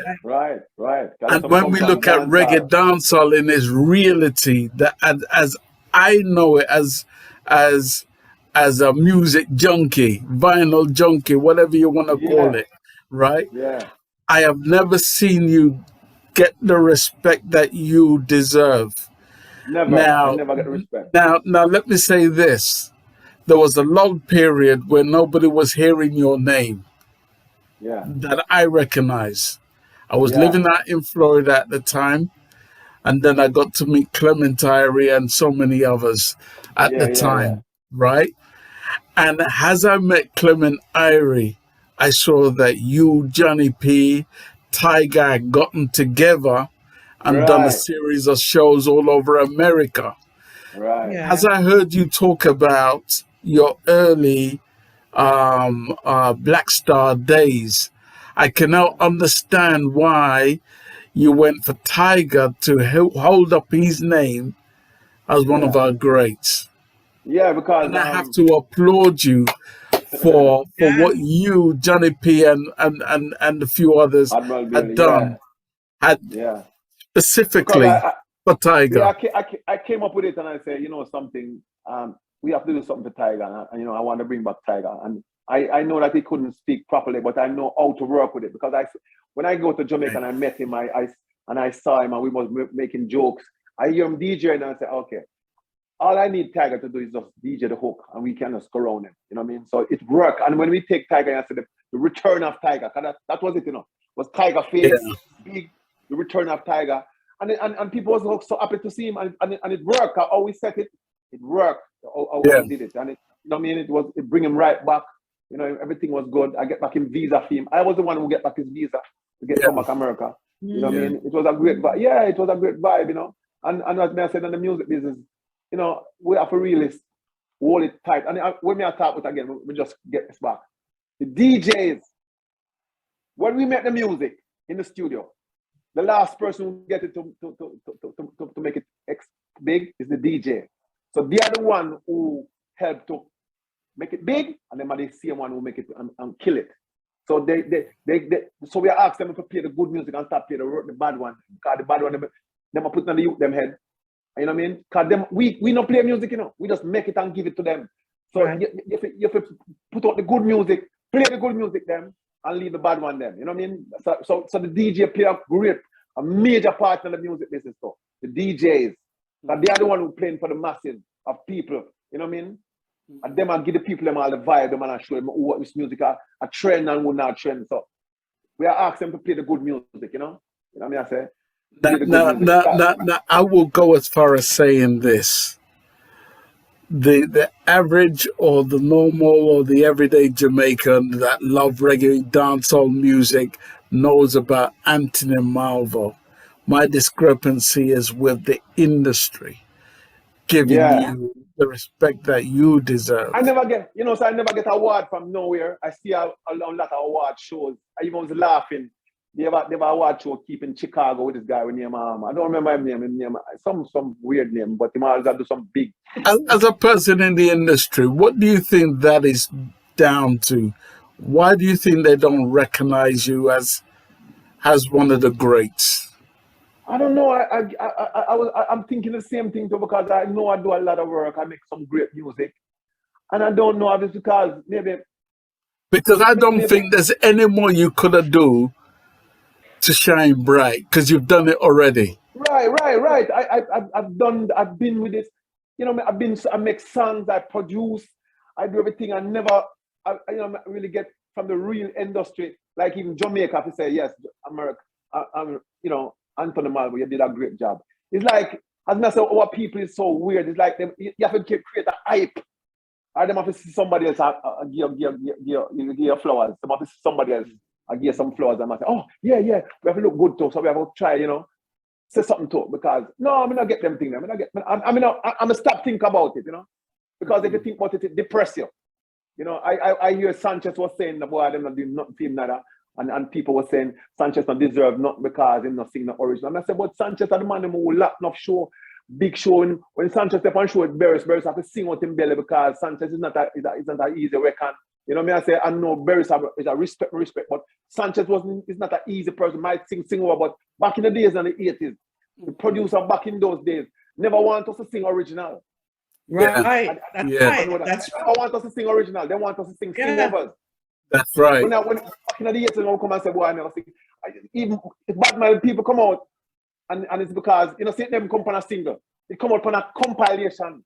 You know what I mean? Yeah. Look on the song, all right. I'm going to show you, I'm going to give you an example. Even jam is because it's a marketing system, you know, marketing strategy. You sell more records when you sing over upon reggae music because it sounds better. Because even look on even the bad man people on the rhythm there, it's where your side. You know, my song never come out as a single. But Chuck Turner's song, I can take a woman or leave her. Yeah. It was a single. You know what I'm saying? It come out as a single. It was a big song, you know, but it come out as a single. My song never come out as a single. Man just play it and just know and just love it and just start play it. The DJ just love it and just start play it. So it come like a single, but it wasn't a single. Some young shows back in the days, the DJs, they and the producer never like to sing original songs. That's why Sanchez sings so much covered. Because they didn't right. At the time, because and practice become perfect, and then I make money off it. Then just get complacent and say, all right. Sing over there. You know what I'm saying? You know, yeah. Because I even remember a time where Sanchez took himself away from the industry because he kept getting number ones and people were complaining that how come Sanchez always getting the number one. Right. So I remember he took himself out of the charts. Because he's so good. He can sing and him sing the song them so good. Him sing cover them to sing. When him sing the cover them sound better than the original. Better than the original. That's what it is. Of course. Yeah. So you're saying it's the producer who emphasizes what he wants from the artist. Yeah, because I not spend money. Someone said, you might look quick sale. Remember when you sing an original song, you have to get used to it. You have to get more play.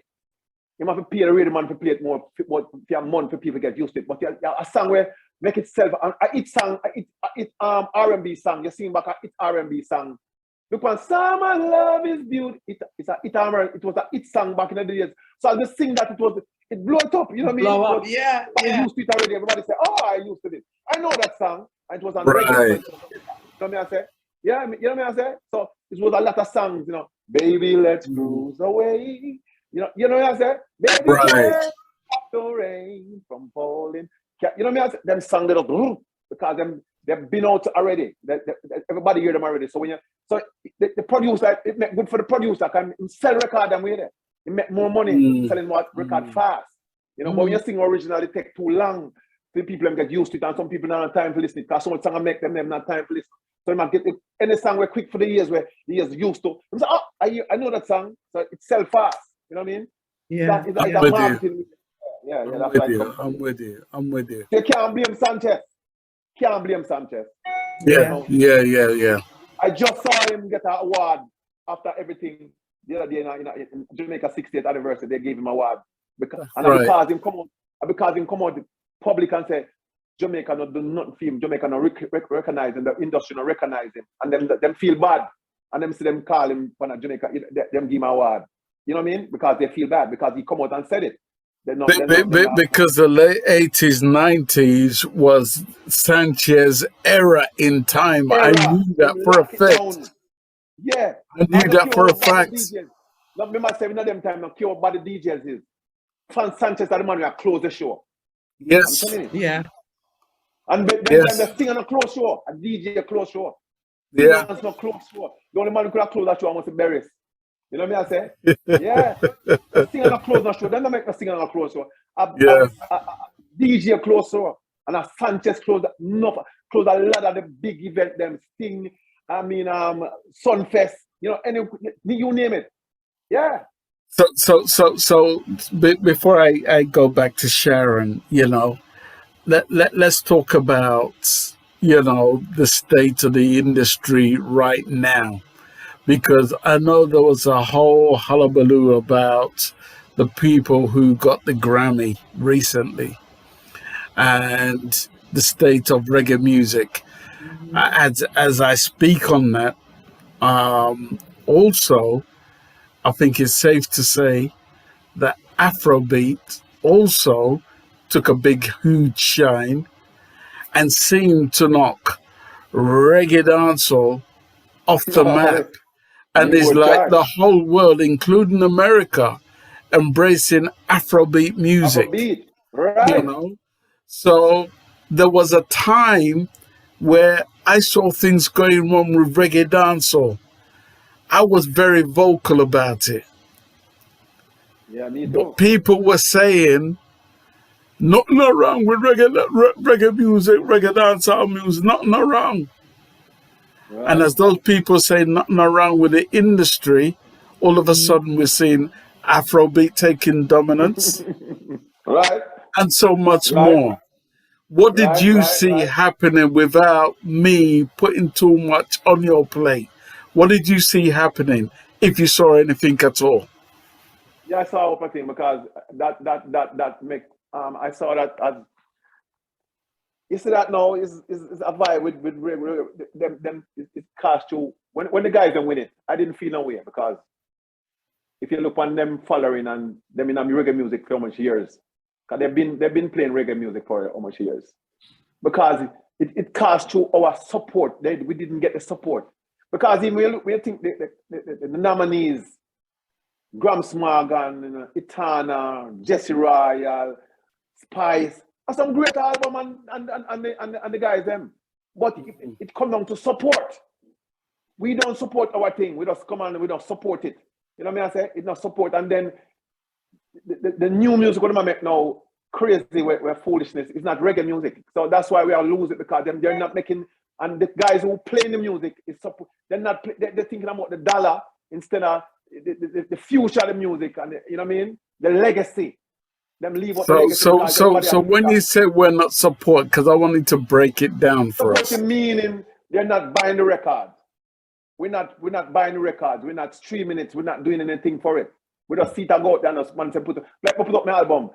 You don't expect everybody to stream it and make it go on because right now we have to support guys. It's good for them good, you know what I said? But you see those guys, for them people, their people, their supporters go hard. If you look on them have 100 or million views. If you look, I do research on them, million views. You know what I mean? Sure. When you look on the man, the other people who nominated, 100 views. You know what I mean? Nothing. We not go behind it and then we have to thing to talk. When we lose it now, oh boy, are them white boy there? I say, but not do not talk. Action speak louder than words. Why you not put in the work? You know what I say? That's why I ask them now. So I'm glad sometimes because I'm glad to this happen. Because we just Marcus Gal the same back, we never know, black people never know themselves until they're back against the wall. And through back against the wall, now everybody have things to say. And know you know what I mean? It's not gone bad yet, but still if we not step up the thing, we are gonna lose it to them people there. I'm gonna tell you, say, them. I want to tell you something. It's a group there. Them is not even the best. Yeah. Right. There's some great white reggae band from California.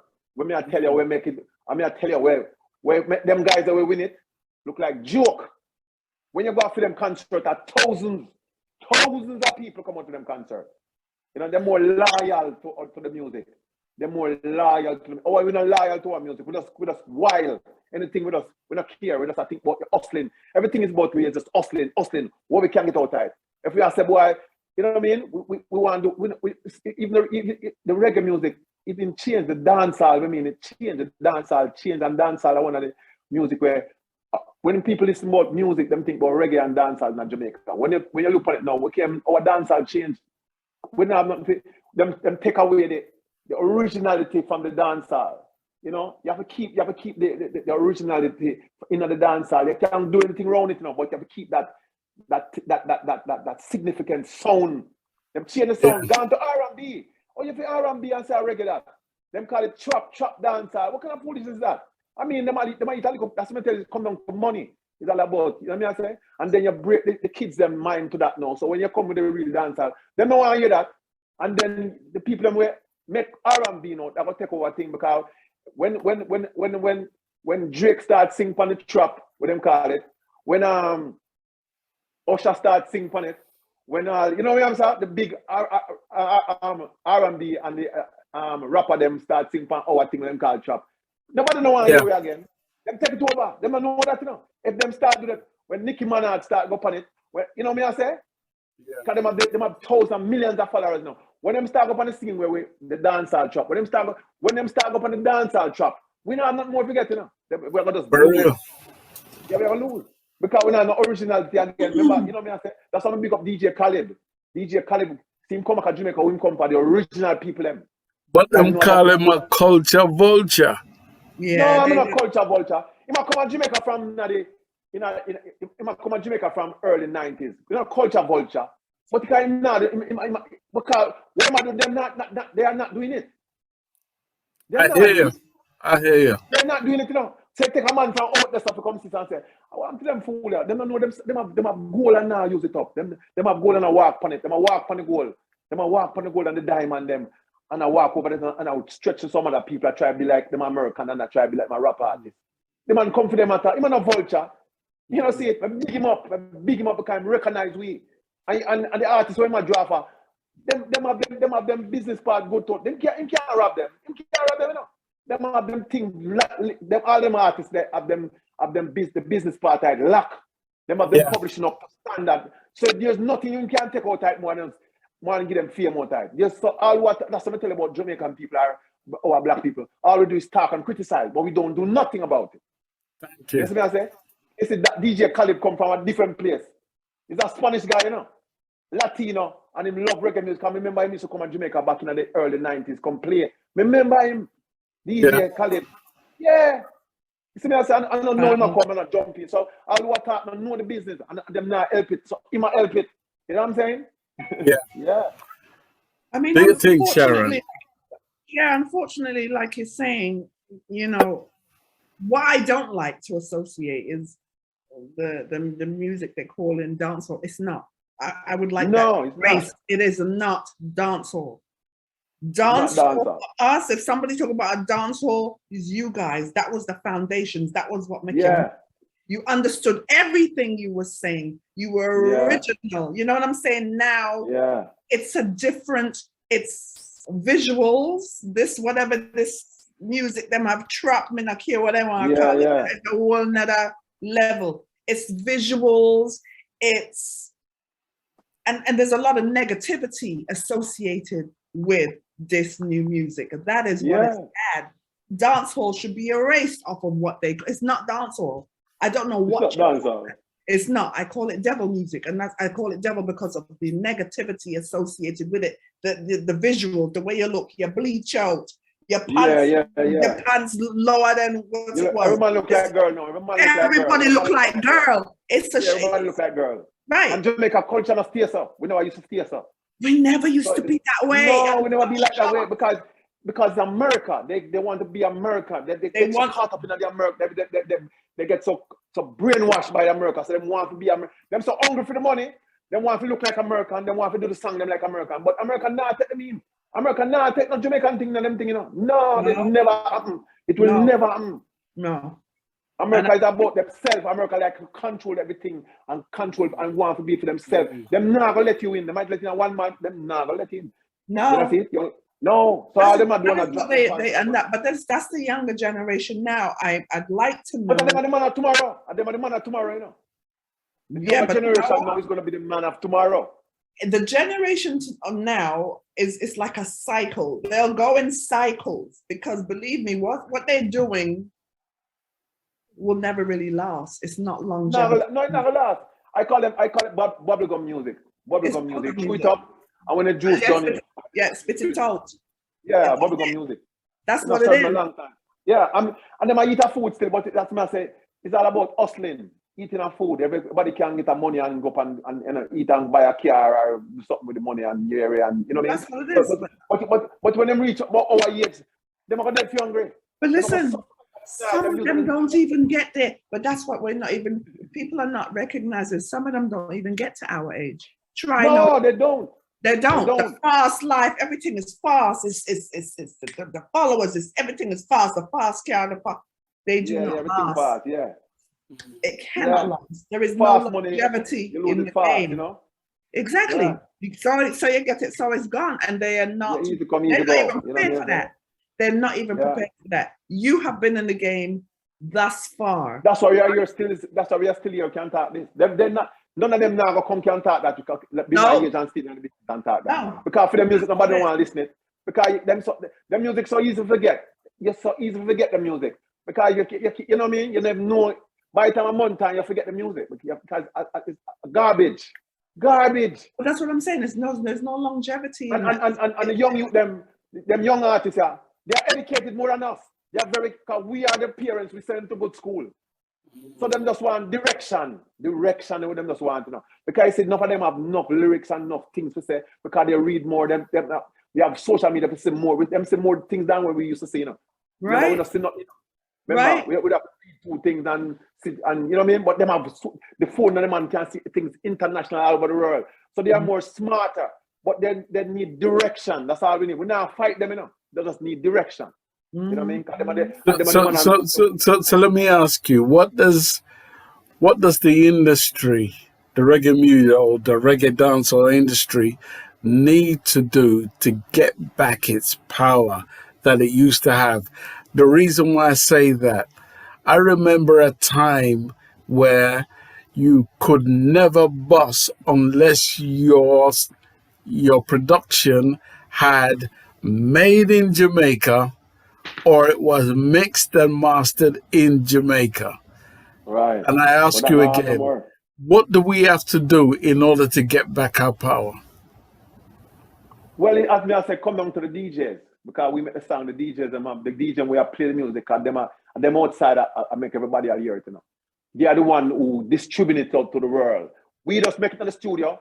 send to the radio station, the man who play the music, I send to the man who play the DJ who play on the street. So they are the one who is corrupting it, and they see the DJ, it's producer them where to try to make good music. You know what I'm saying? Good music, try to say, listen, make us save it. Stop thinking about the money part. You can make money anywhere. You can, if you have the business part lock and you have your publishing and everything lock, the business part lock up. Make good music. Come and tell you, you're gonna lose it because you're gonna make money for a little while, and then after that it's gone. And you know the body if you come, it'll just dead out, and then the other people come take it over. And when them take it over, there's no coming back. We have no comeback to come back for it again. You know, they're gonna take it over.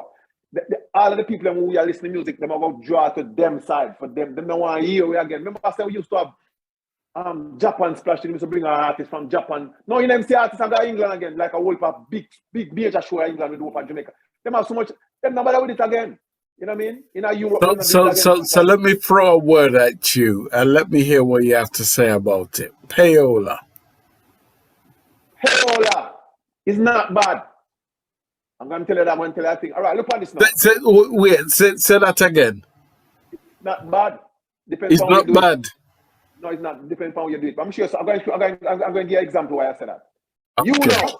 You know. Me come to you and say, all right, boss. You hear me? You have an album here. I'm going to play it every day. You play it 5 times on the radio. And I say, I want you to make sure so you play it 5 times on the radio. Every time you go on the radio, when you play it 5 times, twice a day. Like you come on from 2 to 6. I'm going to say, hear me. If an album, I'm going to play 2 songs of the album. You have 3 songs of the album. Every day for the 5 days. Don't I'm giving you a job? You are. However, I guess my gripe, my way of thinking is, if we're saying payola and we're saying a person says, okay, I'm going to allow you, okay, I will play this if you give me 800 or 600 pounds per month.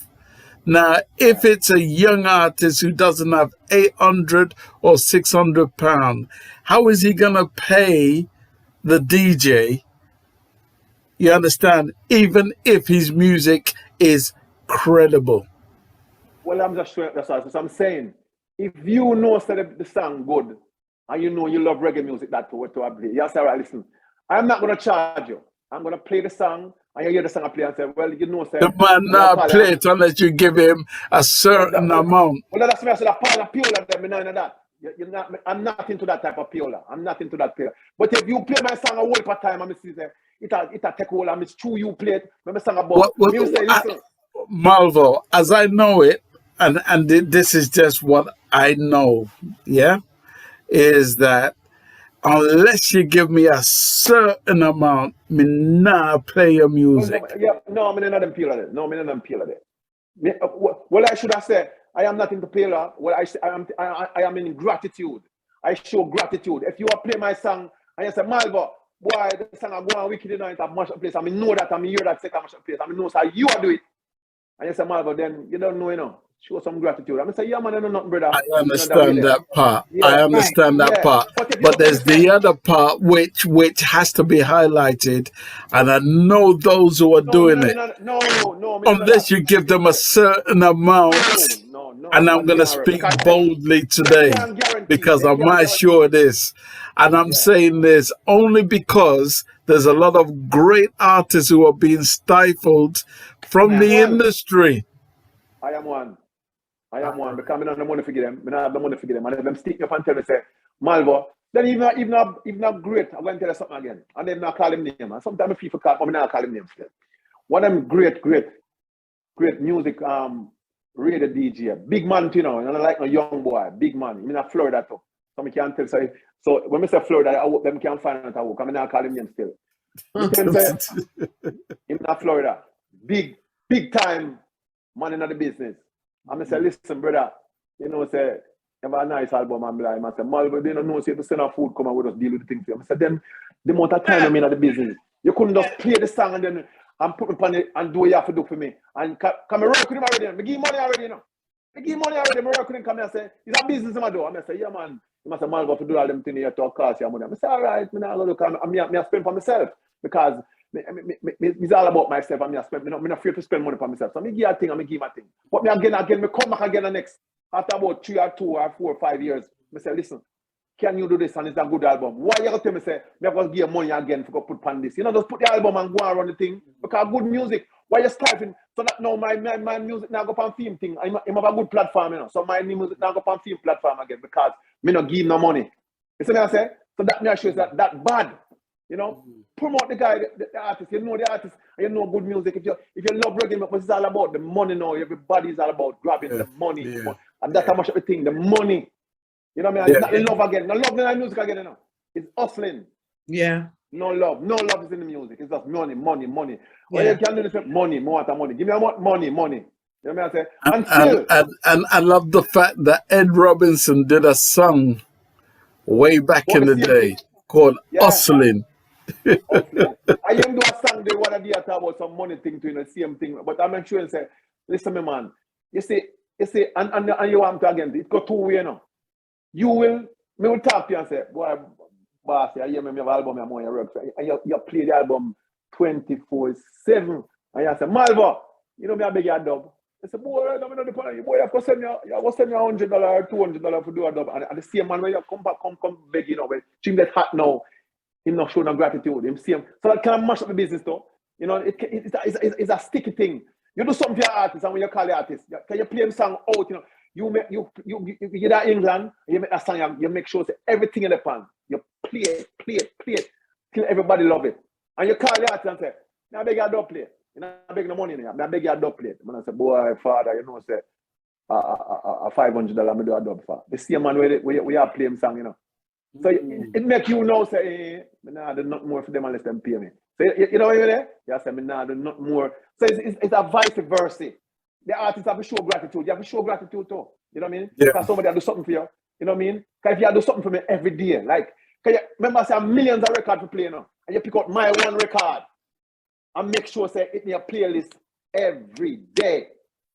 You see, I come from an era in time, right, where music was played according to its merit. Merit, right. If the song was great, it was played according to its merit. Right. Yeah, right. because the song was great.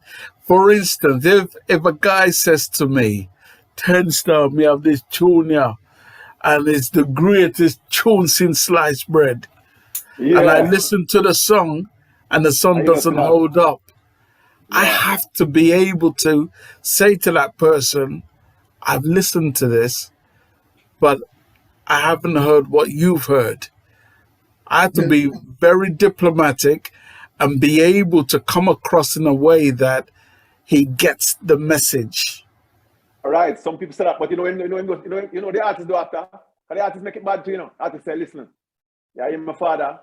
You don't like it, but you know, I send you $1,000, you know. I send you $1,000 for putting. So you know I think what you can better and say, you have a billion for pay to write if you have $1,000, you know, long more and pay that billion. That $1,000 is sweet, although I don't like the music, but me take it still and just pay that $1,000. So you start take the money. You know what I say? That is what is destroying the industry. Right. The artist broke you up. You have to strong in yourself and say, no.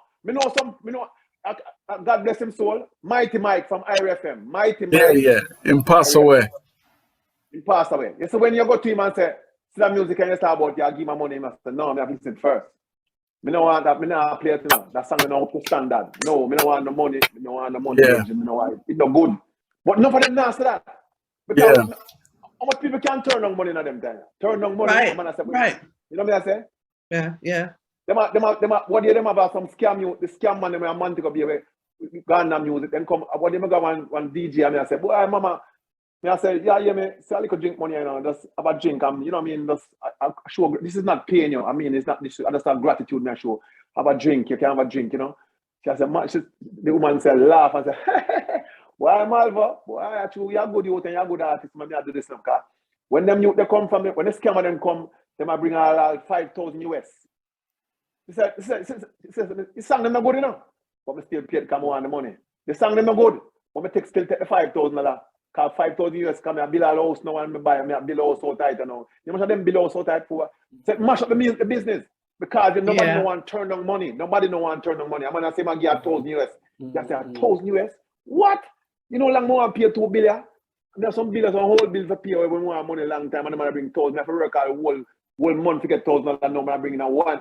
I make and an idiot music. They don't have to play them long. You ever take it?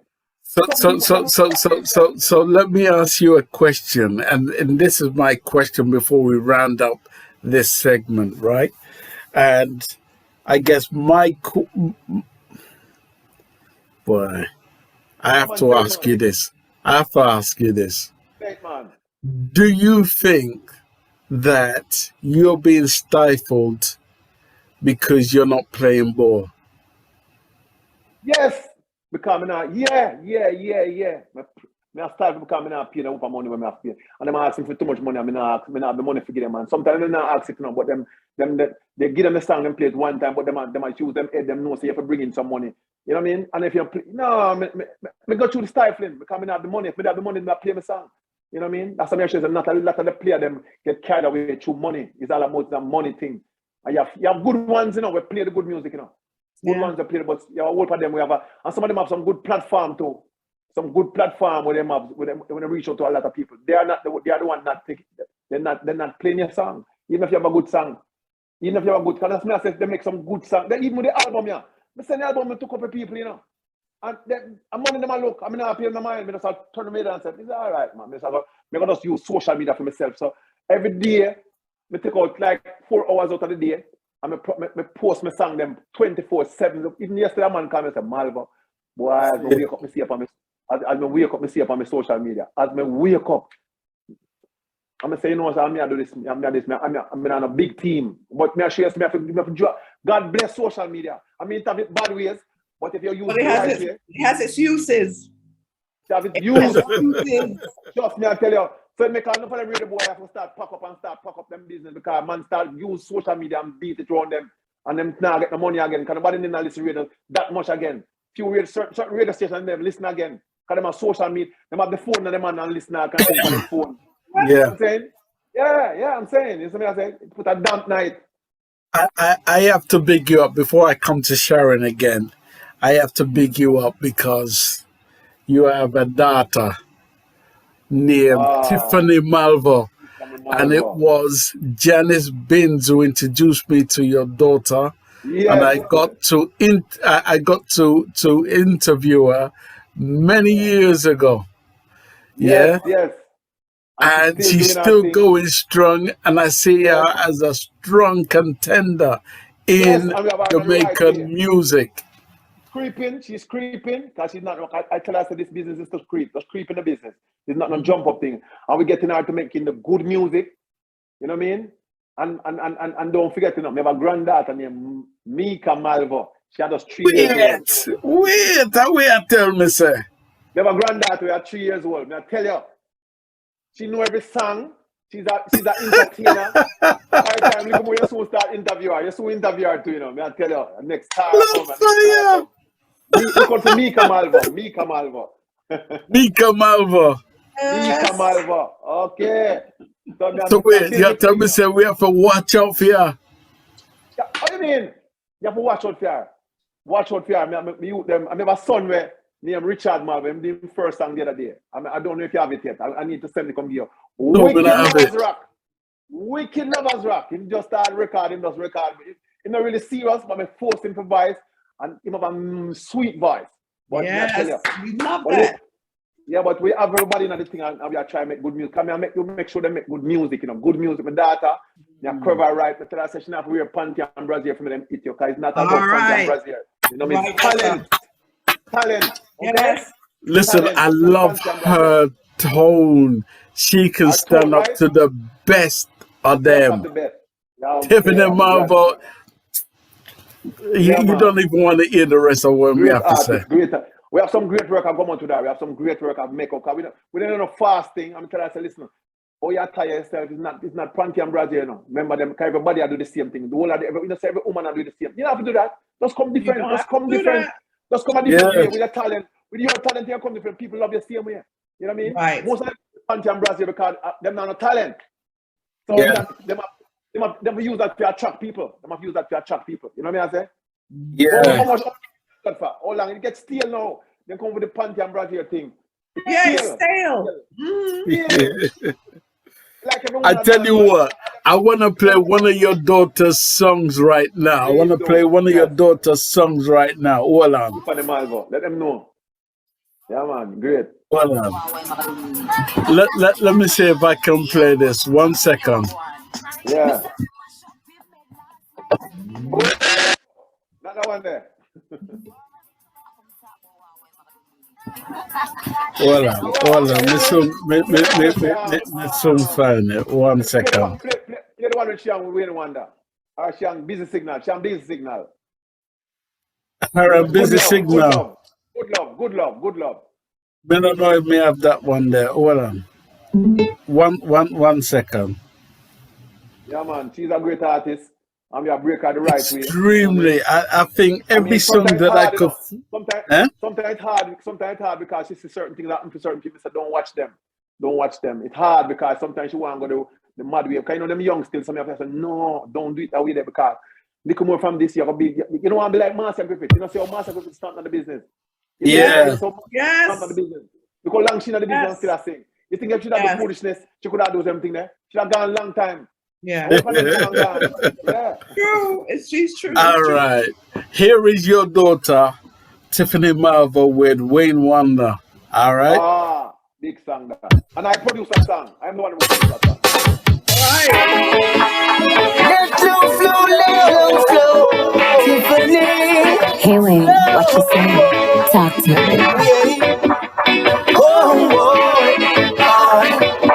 From the moment you stepped in the room, girl, your presence had me so consumed. That you say. Well, I just wanna get her into my place, and hold you in my warm embrace, and let me love you. 'Cause you're the girl I want. Let me show you. I wanna wrap you up in my arms. Let me love you.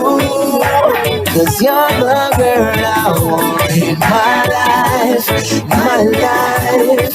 Oh girl. Alright, you getting intense, no infatuated. Never know what's so much sweet, yeah, granulated. Tell me how you check for me, well calculated. And you want to lock me up, incarcerated. Pull it up again.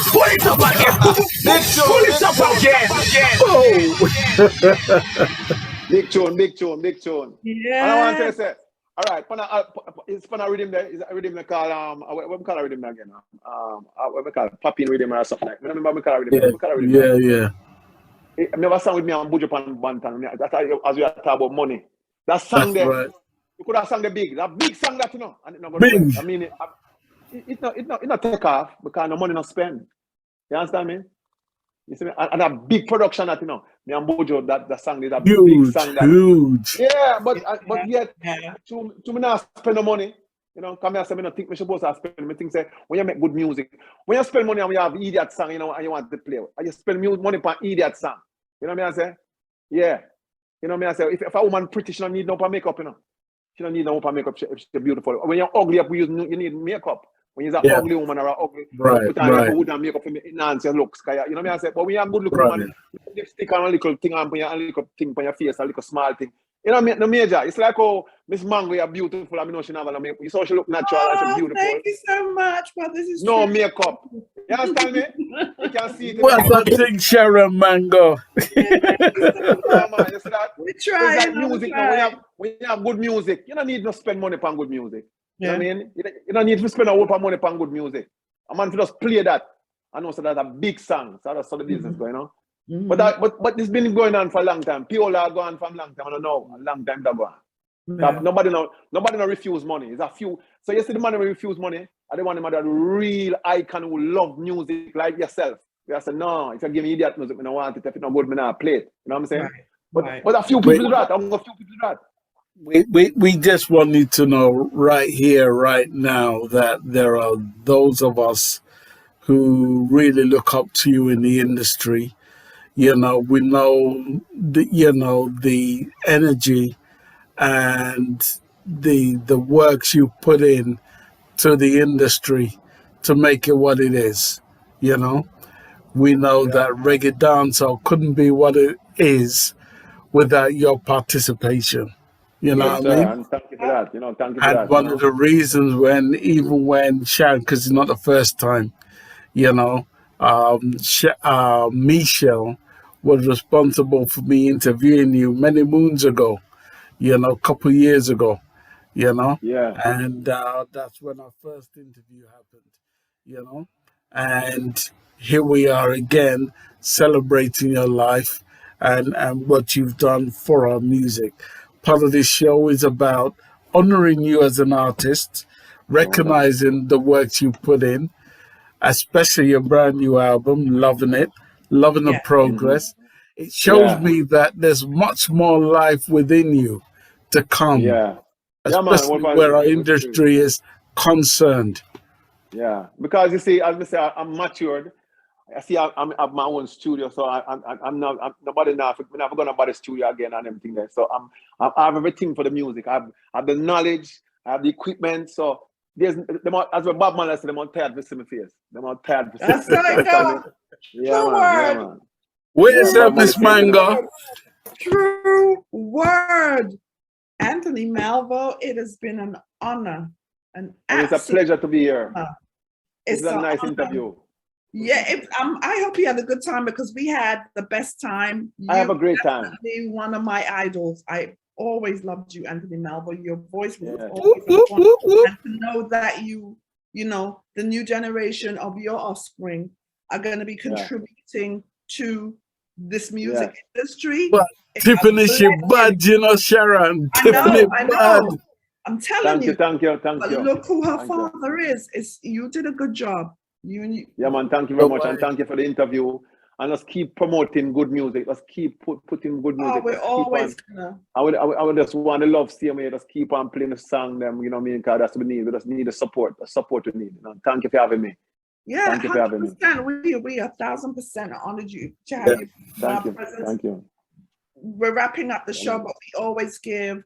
You know, if there's anybody in the audience who want to say, you know, quick hello to Anthony Malvo. Greetings, one and all. This is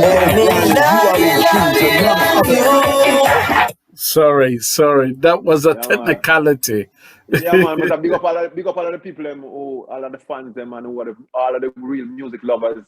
You know, just keep on supporting good music. Keep on supporting good music because when you support it, it make music go straight. You know what I mean? I say it big up the music. You know, if you sit and don't do anything and fall in and criticize it, not gonna help it. You have to do something about it. Solutions. Promote the music. Promote the good music. Promote the good music and leave the bad ones alone. But if you're strong and fall in, the bad one will take over. You know what I mean? I say if you're strong and fall in, you have to play your part as a person who love reggae music. And if we not support it, they're gonna take it. I'm telling you. Yeah. They can see that it come. We're out for the Billboard chart. No more reggae music on the Billboard chart. It's Afrobeat. We love Afrobeat, but and see it, we lose Grammy. We lose the Grammy. So you see everything we lose. We lose everything because we're not getting the support. We're not support the right music. Right. Then? Right. All right. So bless up on yourself. Right. Again, so is there anybody in the room? DJ Maestro, I know you be spinning Anthony Malvo's music. DJ Maestro, would you like to say a word or two? Is he still here? DJ Maestro, big up yourself. Anybody would like to say. Yes. I'm here. Good afternoon. Boy, this show hot today. Yes, man, it hot. Yeah. Mr. Malvo, man. Mr. Malvo. Yes, Mr. Malvo. Oh my God. Respect. Yeah, you know, just saying what Sharon and Ten Star's been saying about you is totally true. Everything you put down, you know, from going back to the 80s. I mean, I was born in the 60s. I'm a 60s baby. So I grew up from, you know, from the 70s, the 80s, dancehall, the music, your music. Yeah. You can't beat it. You can't beat it. Yeah, man, for real. So, you know, just quickly, just going to your new album. you know, every track is a winner, but I have 3 in particular. Yeah, I would love to hear them. Sharon has already mentioned one of them. My first one is Hurry Home. Hurry Home.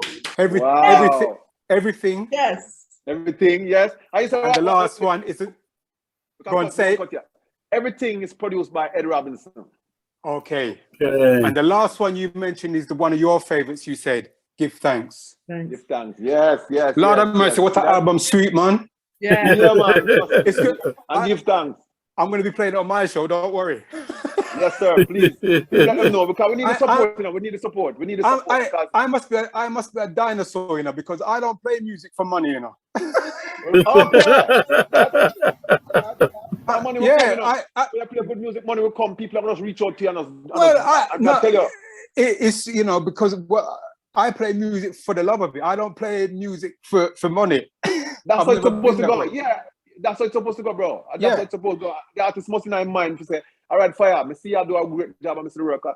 Still a good thing of your, you know, that's for appreciation. That's correct. To appreciation.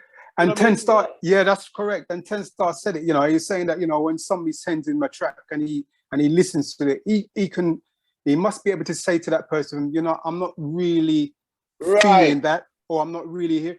Do you know what I mean? So it's all about the good music. It's all about the good music. And you've been around for, I'm hope I can, you won't take this the wrong way, but you've been around a long time and you're still going, you're still producing, you're still singing. Over 40 and years, your hard work has paid off. Yes, your hard work has paid off. We still at work, and we're not reach not for the big major shows, and we still not get called. We not get called for Sunfest. No, exactly. You know, not for the place me. Some of the place me call to them now people in my mind. Me call Sunfest and say, what go on? Imagine. Them answer the call. Because some of them places. Me call even what the thing everything on Jamaica on stage is a big thing. I'm saying, what go on? Yeah. What's up? Yeah. Nobody not listen to you. Because we don't know what we have to do. You know, like you say, what if we do again? We can't have money for going for them. Exactly. So we don't know, and them say them not take money. They say they don't do, you know, but we can't get money. Me I say, what go on? We do everything. We try to cross every T, that every high in the music. We do it the proper way, the proper. You know what I mean? Acoustic, the real way. Exactly. Use the real musician, you real engineer, and still, come on, we use our writers now, and they come here alone. I'll get other people ideas, great writers, and come together to make the album. And I say, well, go on. And you said it earlier on. You said about you haven't received your award. You know what? No. Your award is your fans. You know, is the people who buy your tune, and it's the DJs who's playing your tune. Right, I tell you, so you we give thanks to them thanks to them for keeping the business, because up to now we can still get, because we still get shows, you know, we still still have move, we still have the things, we still all over the place still. I mean, so we have to give thanks to them people, you know. But there's 2 more things I want to say before I let you go. These 2 particular tracks from you that you did a collaboration with Daddy Lizard, and Tiger. Is it? Yeah. Take You to the Dance. Yeah. Thank you. Yeah. And Come Back to Me. And Come Back to Me. Yeah. So, you know, them tunes are never gonna die. You just keep revolving, man. You just keep revolving. And all I can say is keep soaring, my brother. Keep doing your thing. Yeah, man, and keep supporting me, man. Yeah, man. Thank you for your support. Thank you for your support. Okay, then. All right, then. As my grandmother would say, it's nice to be important, but it's more important to be nice. I see that. That's it. That's the one. All right, everybody. Sunday blessings, everyone. Take care. Thank you so much. Thank you, Maestro. Thank you so much. Thank you. Anybody else before we let Anthony Malvo go? Yes. Okay. Good afternoon. Ranking. Good afternoon. I want to say, I just love your passion. After 40 years, you still have this passion and energy for the music. And I think that is such a major thing, you know? Yeah. Especially as the time we're living in now. Yeah. The time we're living in now is very discouraging for many artists because as you said, the lack of support and everything. Yeah, so man, it's depressing. It's depressing. Yeah. But I love that you have kind of overridden that with your energy and your passion, you know, so big respect for that. And I want to thank you for acknowledging the part that England has played in exposing and promoting reggae over the decades, because a lot of Jamaican artists, they forget that England boosts many of them. Anybody who think that they don't know about music. England are one of the major players when it comes to reggae music. Thank you. So thank you for acknowledging that. Thank you. Thank you for that. And I have so much empathy for, you know, the fact that you have done so much work in terms of quantity and quality and never received an award. I have the greatest empathy myself in business over 40 years. I know how that feels. But you know, the great thing is, as you said, you just don't let it sit on your head. You just get on with it. Yeah, because let's keep doing music. That's what you have to do. And just know that, you know, you're one of a great army of big artists that have the same thing, done major works and now acknowledgement. So just know you're one of a big army. What you're saying right now, that is my award, because that's a great thing to me. Make me feel good for the whole day. You make my day. You know what I mean? For the whole crew. You know what I mean? That's my award for you. You're a person, a fan who love my music and say, yo, Malvo, this is how I keep me in the business. Some of them can't lie to me. They can't lie to me because people like you, 10 Star and Miss Mango and the rest of, you know what I mean? It's a great thing for me. This make me feel great. Make my Sunday evening now right now. I don't want a Sunday dinner right now. But don't eat my dinner already. And you should feel great, you know. And I have to say it again, you see, when Miss Mango says something, when she says something, then I something. Trust me. I mean, you said Malvo, that album is a good album. So, you know, I feel good. Yeah. Yes. I also, you know, I heard you talk about, you know, that the fact that if we don't kind of deal with the music, other people will take it over and get all the credit. And I want to give you an example of this. There's a tune called Humanity by an artist who's now passed called Prince Lincoln and the Royal Rasses. And that was a great tune, Humanity. And then John Legend sung it. And if you go on YouTube and see how much likes and what a wonderful song John Legend. And only a few have to say to him, oh, hold on. It was Prince Lincoln from way back in the day wrote that song. So you are so right. When certain big artists, R&B, take over, you know, sing our tunes and people say, oh, what a lovely tune. And forget the original is a reggae artist. So you're so right. You know, we have to, you know, kind of pull back and support what belongs to us, you know. So I'm not going to talk too long because I know that I've got lots of things to say. So I've loved just, you know, listening to what you've been saying. And I love the fact you've told your daughter, you know, if you wear no panty and brassiere. Me always say that to young people there. They don't need the panty and brassiere. No, you don't need that. Talent, doesn't, and respect in terms of confidence, respect for themselves. They don't need to, because you know, a producer or agent says, oh, you need to go on stage like that because that's what the people want. No, you don't need to be following those kind of directions. You need to just be yourself, you know. You know, and I think I love the way you've encouraged your daughter on that level. Okay, so one more last. I'm going to go away just now, but one more point. I love Miss Mango's title for your thing, Grown and Sexy. Grown and Sexy, yeah. I haven't heard the tracks yet, but it's making me want to, you know, you need to get hold of them. I'm just check it out. But just to say, Miss Mango, make sure you spell the grown properly, not the other grown, because it will make it into X-rated. So be careful how you spell grown. But yeah, that sounds like a really good title. So, Mr. Malvo, you know, just keep doing what you're doing. Thank you. You know, go from strength to strength. And I have much respect for the years you've been in the business and you're still going strong, you know, with that strong opinion and the strong direction. So all the best to you, all the love and respect in the world. So big up yourself. You couldn't say it any better. Thank you. You're so welcome. You're so welcome. 10 Star and Sharon, good Sunday. Lots of love. Take care. Okay. Thank you. All right. Anybody else? Anybody else? Nobody else. Well, Anthony Malvo. And I like to say Anthony Malvo because you see that last name is wicked, you know. You can't make that name up. It's Anthony Malvo. You see, that's my right name. That is his right name. Yeah. You know why I use my right name? There was a reason. Because I say when my kids grow up, I want to use my name to go through life. So that means say I have to do good in life. You know what I'm saying? I have to set good example. So when they're going away and say Malvo, I'm gonna say, yeah man, Malvo, and it happen. Cause anyway, my son them go and them say Malvo, them going right through the gate. My daughter now she go through the gate.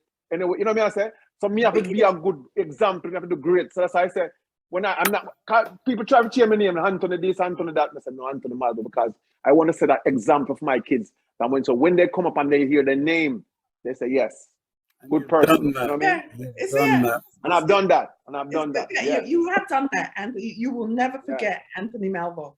So blessings upon blessings to you. Thank you very much. I have loved you a long time in respect to your music, because I don't want your wife kill me, I don't want my husband come kill me. I tell you, just that time. I've been a fan. I have so much respect for what you've done. Yes, thank you. You 100% changed the game back then. You was the singer. You changed the game. Never forget that. And that is down in history. I don't care what I want to say about you. Right. And now I ain't nothing. Make them know that. Make them know it's done already. That's something you did. Right? Yeah. So good luck. I am Thank you again. And whatever's coming for you, trust the process. Yeah, man, I'm praying. Trust I work with prayer. I know God. Even last night I was praying and I said, God, you know, do my time. Please just give me that move. You know what I mean? I was praying about 2 o'clock this morning. Just praying, you know, because that's what I do, pray. And it worked for me so much time, because without prayer, we are nothing. You know what I mean? We have to pray to the Almighty God. Yeah, man. That's what we all have to do, because some of us did not wake up this morning. Right. And so that's God also, has blessed you thus far. Even now, I'm gonna talk to 10 Star about this, like after the show. Like, just lost another friend, and he's a little bit younger than us, and he's been in the music DJing. He never wake up this morning. Right? You see that? Okay. He didn't wake up this morning. Give thanks. Yeah. Right. You have to give thanks. You have to give thanks for life. And if you didn't wake up this morning, then your purpose has not. You still have to continue your purpose. Your journey is ongoing, right? Yeah, man, blessing. Thank you so much for coming. Thank you for having me. Anna. Thank you for having me. I had a great time. I hope you did, because this show is never, this is not a scripted show. What 10 Star and I do is what we do. We go way back to school days, and I'm grateful for that. You know what I'm saying? That's my friend. This is not scripted, but we were here to honor you, and we hope that you got your flowers today from us and the many people listening. Yeah, man, we get a whole flower garden. We get the whole garden. What kind of flowers you give? What kind of flowers you give Malvo, Sharon? What kind of flowers? What flowers you give him, man? All different styles. All different style, just yeah, man. Everything. Roses, tulip, everything. Everyone you get it. All of them have tulip, man. All of them. You have big basket of mango, and that's even better. A big basket of mango. Jesus. Thank you. And you know what's funny? Today's my wedding anniversary, you know. Oh, you joking. So let us sing some. Always and forever. Thank you. Each moment with you. It's just like a dream to me that somehow came through.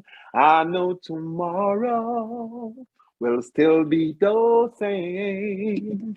I've got a life of love that won't ever change. And every day, love you in no special way. Melt all my heart away with a smile. Take time to tell me that you really care. And we will stay together forever. I will always love you forever. Happy anniversary. Happy anniversary. Brap. Thank you so much. I so appreciate it. Thank you. Yes. Thank you. So we had the special one on our show on your anniversary. On my anniversary, and I'm so happy and so proud. Yeah, I didn't want to say nothing. I said, maybe I'll say at the end, like, you know. You see how you're special, Malvo? Yeah, I tell you. See that? That I give thanks to that, man. That is real, you know? That is real. That is real. Thank you so much. Yeah, man. Yes. I hope everybody just listening and just a boy. We'll get curious and go find this album here. You know, curious. Oh, well, that's the whole point. That's the whole point. Yes, sir. Man, blessings. Yeah, man. Thank you again. Yes. Malvo, thank you so much. We have again, we have Michelle Authurton to thank for this. That's my sister right there. Yes, sir. Big her up still. A great lady, you know, great lady. Right. They're one of the columns of the music business behind the scene too. Yes. She does a lot of great work. Yes. And you know, I feel blessed to have even, you know, interviewed your daughter, Tiffany Malvo, through Janice Binns at the time, who was representing for her. And now we even hear about your granddaughter. Yeah, man, Mika Malvo. Look out for Mika Malvo. She's the next star. Jesus. Oh, Jesus. She's just 3 years old. She's just 3 years old, but trust me. Wow. Stars in the making. We have to talk about that. We have to talk about that. When she sing, you can't believe, man. She's great. All right. You enjoyed yourself today, sir? All right. I had a ball. I mean, I had a ball. I mean, I have other things to do. I didn't want to move. It sweet me. You know what I mean? I hear you. Yeah, man. You did our job. Thank you. You did a good job, and I love it. Big up yourself, sir. God bless you. Thank you. All right. So, Massive and crew, thank you for joining us on the Raising the Awareness show. Our guest has been Anthony Malvo. He is one of the pillars of our industry.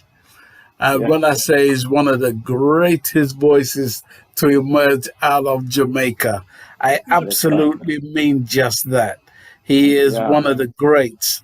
So what I want to do... I just want to big up all the people in England. Big up my cousin. I have some cousins in England. Leonie Malvo and our crew and our husband and the whole people in our USA, you know what I mean? As I said, big up Michelle Authurton again. Big up all of the producers who play a great part on the album. And big up you guys. And big up all the DJ who are play support Anthony Malvo up to this day. So big up everyone. Give thanks for live. And I really I really appreciate everybody, you know? Yeah. So I'm going to end the show with this particular tune. Okay. Almighty Father, we need it more than before. I need you. Bless me, Jaja, keep me close. Guide me everywhere I go. Bless me, Jaja, keep me close. Guide me everywhere I go. I'm trying to survive in this sinful world. Surround us with your love, oh Jah. But mine and jealousy, war and poverty. Surround us with your love, oh Father. Guide me, Jah. Protect me. Okay, we're going to end the show. Sir. We're out of here, people. God bless. Anthony Malvo, bless up yourselves. Yes, sir. Blessings, sir. Yes, sir. Respect. Blessings. Darren Mango, we're gone.